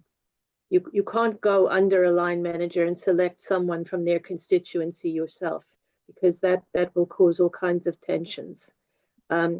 So in the case of the student success framework, we spoke to the deans, and it was my boss, the senior DVC academic, who wrote to the deans. Someone asked earlier, how do you get the authority? Well, you use the authority, right? So the senior DVC academic wrote to the deans to say, We need a representative from your faculty to serve on the student success task team, but suggested that it should be the assistant dean for teaching and learning, because that person in that role would be most relevant to the task at hand. And then if you are appointing someone by virtue of that role, then they automatically have authority in that role, and they also have communication channels with their constituency in that role. Yeah. Thank you, Yes. Daine. Our next question is for Nurzhamal. It's from Khatija Bukhari from Khawaja Farid University of Engineering and Information Technology. And she's asking, how can campus community engagement or projects be better integrated into academic programs so that students perceive it not as an additional task, but as an essential component of the real-world learning experience? Yeah, good question. Great question. Yeah. I think one of the key components of this puzzle is faculty. Yeah, empowering our faculty, working closely with faculty, because they are there. Students are here only for 4 years, but faculty stay here hopefully longer. And by providing the opportunities for capacity building of faculty, by encouraging them, by providing, financial resources to faculty, we are able then to create this atmosphere where faculty is really interested in bringing a civic engagement component into their classroom. And then they are inspired to, and passionate to bring this to the table for our students. And then students are, inspired. And so we then have this sort of circle. So I think the most important is to work with faculty, as well as providing students with non-curricular opportunities as well. So,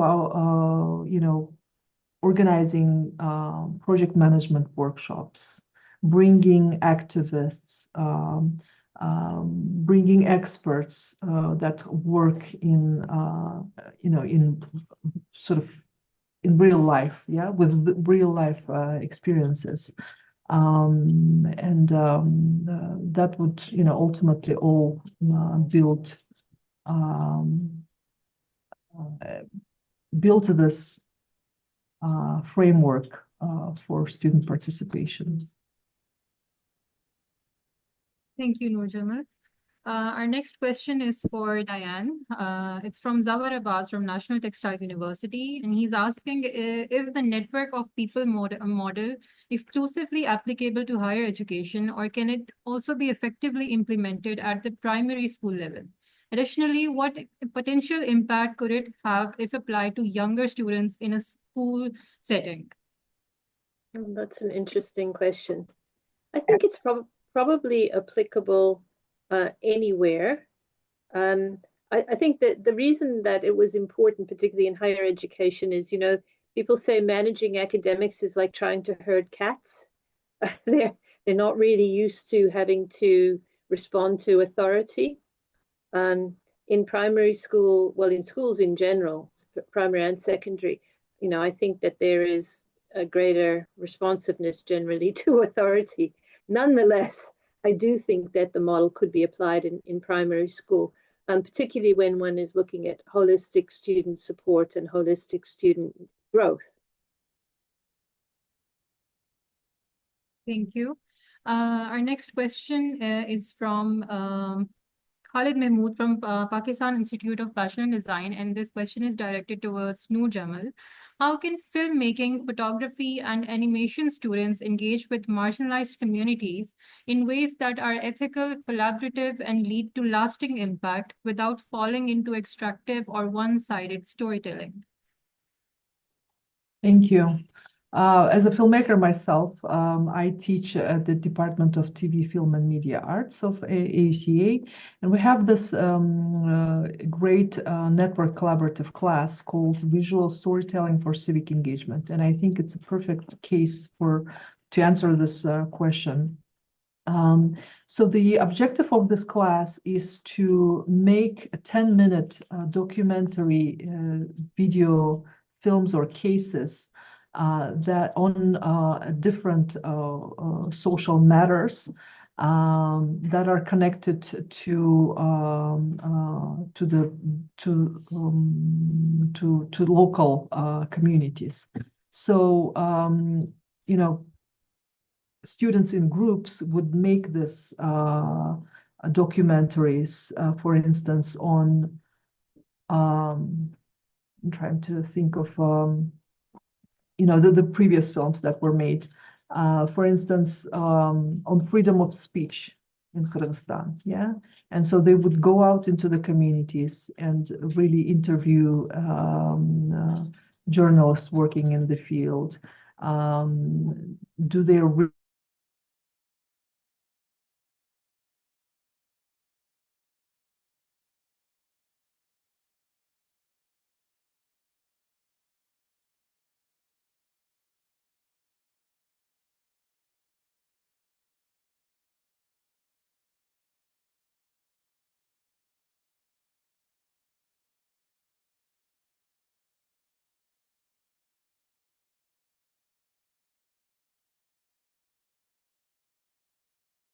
often require significant funding and can be quite complex to execute. How can we overcome these challenges to make sure that such initiatives are more accessible and impactful? And this question is from Zawar Abbas from National Textile University. Mm-hmm. Well, of course, it involves fundraising efforts on behalf of the institution, both at the local and international level. And once these funds are secured, you then provide various workshops on project management and how to work with local communities to students. Thank you, Nurzhamal. Daine, our next question is for you from Asfar Ahmed from Qatar University. And he's asking, in practice, how do individuals work together beyond the expected duties? Is there a tendency for people to offer only lip service? And if so, what additional incentives are provided to encourage collaboration, and what strategies were employed when individuals or units were not cooperating? So I think this has to do with a little bit of human psychology. I think that most people want to feel a sense of belonging and connection, and that most people need to have a sense of purpose, actually. And so I think it's by really focusing on the purpose that you encourage commitment and involvement. So I'm not doing this because someone told me to. I'm doing this because I really believe in the purpose. I really believe that our students are important, that they are the future of our country. So if you can focus on the purpose, and if you can get commitment from people to the purpose, and if you can help people to understand that they have a role to play in achieving the purpose, then you can overcome some of those other things that you mentioned, like, playing lip service or not wanting to participate. And I guess that's it. You just keep focusing on the purpose. Why are we here? I often used to say at Wits, why are we here as a university? I mean, research is important, right? But we're not a research institute. We're a university. Our students are important, right? Sorry, I'm getting enthusiastic.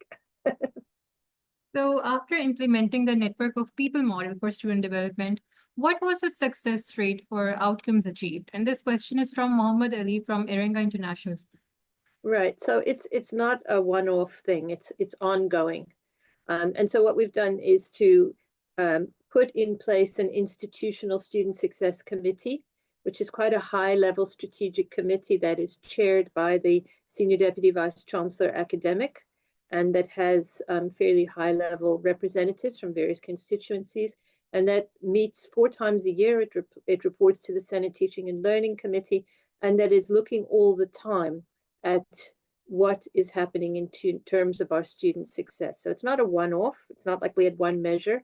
One of the things we did do in that committee is we identified 8 indicators of student success, and our business intelligence services produces data for the committee and for the university to show how we're doing on those indicators in improving student success. I won't go through all 8, but I'll just give an example of a couple. So we have what we call leading and lagging indicators. So one of the lagging indicators, which means it's after the fact, would be have our graduation rates increased in terms, not just increased, but have they also increased in terms of fewer disparities on racial or gender lines. Okay, so that would be one of the lagging indicators that we would be tracking constantly.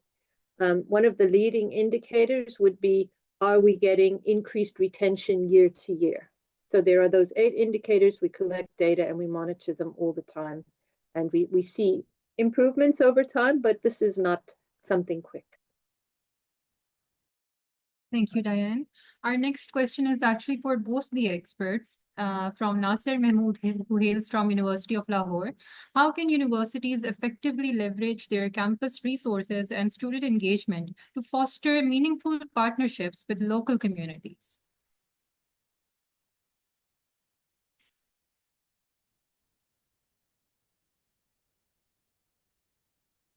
Was this for Noor, I think? Do you want me to repeat the question? Sure. How can universities effectively leverage their campus resources and student engagement to foster meaningful partnerships with local communities? Well, when we just started off as a center, our expenses would boil down to having a coffee break. Yeah.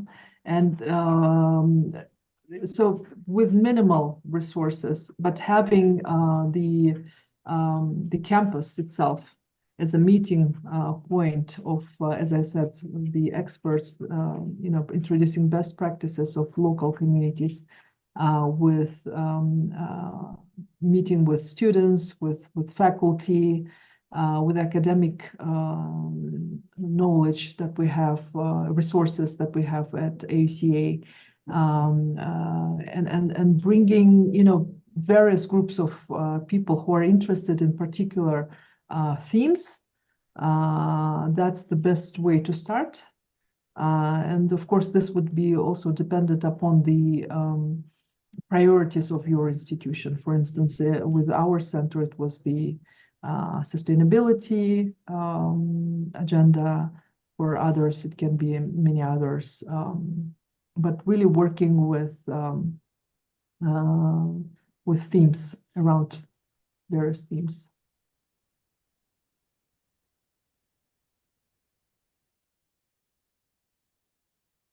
Daine, would you like to answer this question?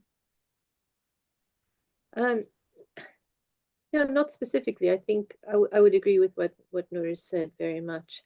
So I mean, for example, the SDGs, the Sustainable Development Goals, it's one of the things that Wits, like all universities, I think, is trying to work on. And so, trying to link how do particular subjects, particular programs advance a particular or several particular sustainable development goals. And again, it's looking at the broader picture, don't close your world in, look at the broader picture. Yeah, that's right. Rukhsana, this is all. Yeah. You are muted. It seems we have a very satisfied gallery of participants with great, they've learned a lot and they're very satisfied, and the numbers are still 322, so that's remarkable. We had not more, I think up till 370 or something participants most of the time. We are very thankful to our participants for, bearing in there for the 2 hour hall and then keeping engaged. But we did see that most of you posted your introductions and they were not required in the chat. But lovely questions, great talks. Diane, you opened up we are aware of it, but I don't think the idea of networking and partnerships within institutions is really talked about openly. And there is a lot of, in our at least campuses in Pakistan, there's a lot of grunt about everybody in their silos making decisions, and then suddenly, like, where did this come from? And this happens all the time, where academics and administration are on two diverse ends. Administration does the finances, and academics says, but we need it for this program, and it isn't happening. So there is that sort of disconnect. And Nurzhamal, it was a dream come true just listening to the sort of center that you manage. I am personally a big believer of community and campus interaction. What you talked about was a thriving center. I think it's remarkable with what you have done in a short span of time. And you're right, balancing the resources, the interests, the multiple stakeholders involved. I think it's a challenging task as well. And I think you teach as well at the same time. Oh my God. Okay.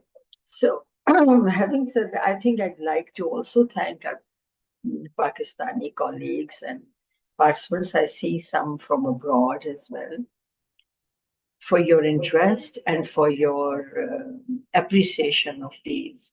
And I thank you so much for being with us. The purpose is knowledge equity and sharing it across continents and across divides. We all have our own context, but at least now, even though we do not have a center of civic engagement, you know what are the possibilities that exist and the beauty that exists with the outcomes that will produce for your students' holistic development. And I'm very mindful of that, because connecting with the community makes them in touch with the context, be it local, be it global, and gives them the skills to deal with the real world outside. I would like to introduce our CLT team, and I would like to thank them for supporting me so well. That these have been very tiring and exhausting, for us as well. We've been doing it on the day, and I was like, we're ready to collapse. We have one more to go, dear participants, on the 16th. So we have a break. I'm Ruxana Zia, and we have a very brilliant instructional designer and a competent academic researcher who is also teaches in the Department of Education, associate professor, but also as a deputy head at our center. Mavish, where are you? Can you just say hello? Because I don't see you around on my screen. Is she here? I don't see her. So Mavish Raza, she just returned as a Fulbright scholar, a postgraduate scholar from Fulbright from USA.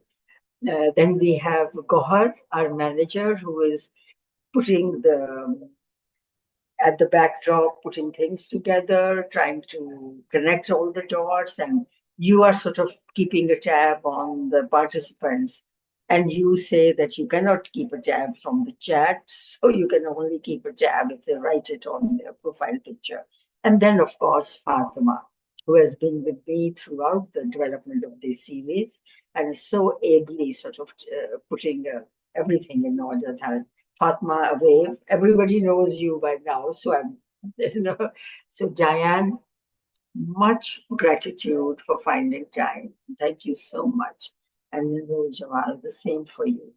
Look forward to more interactions in the future. Remember us when you do some open sessions and knowledge sharing. We are here. Contact us as well. So all of you, thank you so much once again. Goodbye. Thank you. Goodbye. And so these are the examples of how students and local communities interact to produce films in this case. Building on this answer, Nurzhamal, projects such as those that are undertaken at your center, they often require significant funding and can be quite complex to execute. How can we overcome these challenges to make sure that such initiatives are more accessible and impactful? And this question is from Zawar Abbas from National Textile University. Well, of course, it involves fundraising efforts on behalf of the institution, both at the local and international level. And once these funds are secured, you then provide various workshops on project management and how to work with the local communities to students. Thank you, Nurzhamal. Daine, our next question is for you from Asfar Ahmed from Qatar University. And he's asking, in practice, how do individuals work together beyond the expected duties? Is there a tendency for people to offer only lip service? And if so, what additional incentives are provided to encourage collaboration, and what strategies were employed when individuals or units were not cooperating? So I think this has to do with a little bit of human psychology. I think that most people want to feel a sense of belonging and connection, and that most people need to have a sense of purpose, actually, and so I think it's by really focusing on the purpose that you encourage commitment and involvement. So I'm not doing this because someone told me to. I'm doing this because I really believe in the purpose. I really believe that our students are important, that they are the future of our country. So if you can focus on the purpose, and if you can get commitment from people to the purpose, and if you can help people to understand that they have a role to play in achieving the purpose, then you can overcome some of those other things that you mentioned, like, playing lip service or not wanting to participate. And I guess that's it. You just keep focusing on the purpose. Why are we here? I often used to say at Wits, why are we here as a university? I mean, research is important, right? But we're not a research institute. We're a university. Our students are important, right? Sorry, I'm getting enthusiastic. So after implementing the network of people model for student development, what was the success rate for outcomes achieved? And this question is from Mohammed Ali from Iringa International School. Right. So it's not a one-off thing. It's ongoing.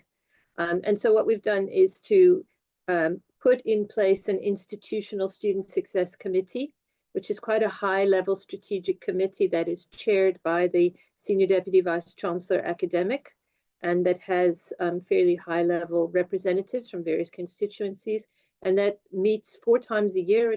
It reports to the Senate Teaching and Learning Committee, and that is looking all the time at what is happening in terms of our student success. So it's not a one-off. It's not like we had one measure. One of the things we did do in that committee is we identified 8 indicators of student success, and our business intelligence services produces data for the committee and for the university to show how we're doing on those indicators in improving student success. I won't go through all 8, but I'll just give an example of a couple. So we have what we call leading and lagging indicators. So one of the lagging indicators, which means it's after the fact, would be have our graduation rates increased in terms, not just increased, but have they also increased in terms of fewer disparities on racial or gender lines. Okay, so that would be one of the lagging indicators that we would be tracking constantly. One of the leading indicators would be, are we getting increased retention year to year? So there are those 8 indicators. We collect data and we monitor them all the time. And we see improvements over time, but this is not something quick. Thank you, Daine. Our next question is actually for both the experts. From Nasser Mahmood, who hails from University of Lahore. How can universities effectively leverage their campus resources and student engagement to foster meaningful partnerships with local communities?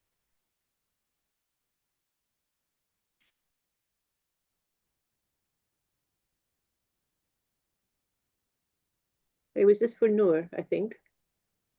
Do you want me to repeat the question? Yeah. Sure, sure. How can universities effectively leverage their campus resources and student engagement to foster meaningful partnerships with local communities? Well, when we just started off as a center, our expenses would boil down to having a coffee break. Yeah.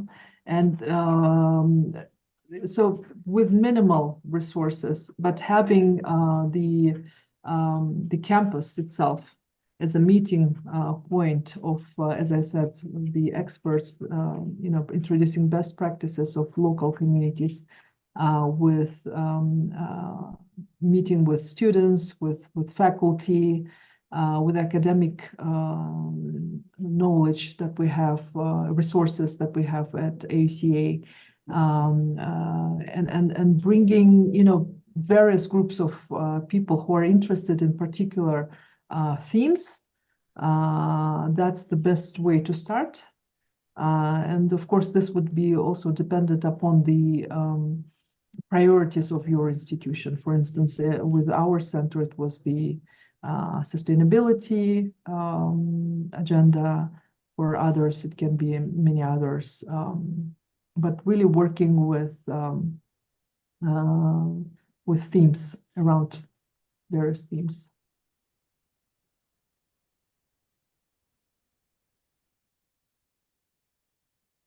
Diane, would you like to answer this question? No, not specifically. I think I would agree with what Nur said very much. So I mean, for example, the SDGs, Sustainable Development Goals, it's one of the things that Wits, like all universities, I think, is trying to work on. And so, trying to link how do particular subjects, particular programs advance sustainable a particular or several particular sustainable development goals. And again, it's looking at the broader picture, don't close your world in, look at the broader picture. Yeah, that's right. Ruxana, this is all. Yeah. You are muted. It seems we have a very satisfied gallery of participants with great, they've learned a lot and they're very satisfied, and the numbers are still 322, so that's remarkable. We had not more, I think up till 370 or something participants most of the time.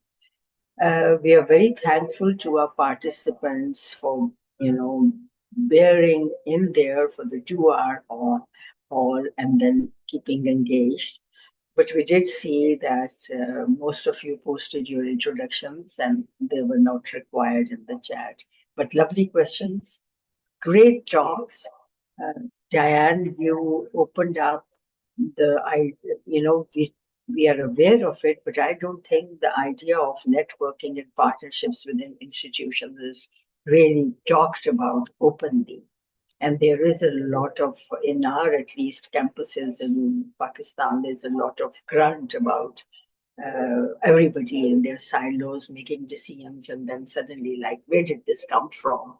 And this happens all the time, where academics and administration are on two diverse ends. Administration does the finances and academics says, but we need it for this program and it isn't happening. So there is that sort of disconnect. And Nurzhamal, it was a dream come true just listening to the sort of center that you manage. I am personally a big believer of community and campus interaction. What you talked about was a thriving center. I think it's remarkable with what you have done in a short span of time. And you're right, balancing the resources, the interests, the multiple stakeholders involved. I think it's a challenging task as well. And I think you teach as well at the same time. Oh my God.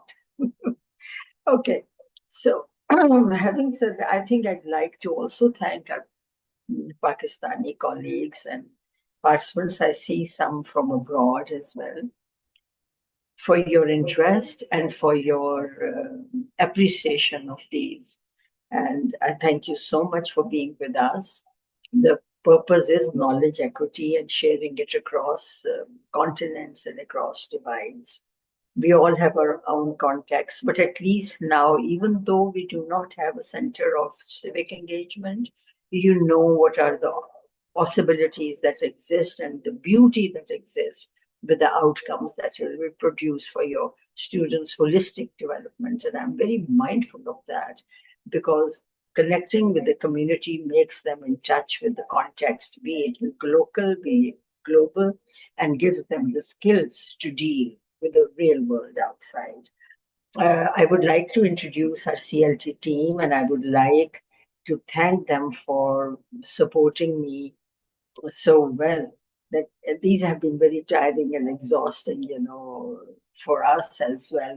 We've been doing it on the day, and I was like, we're ready to collapse. We have one more to go, dear participants, on the 16th. So we have a break.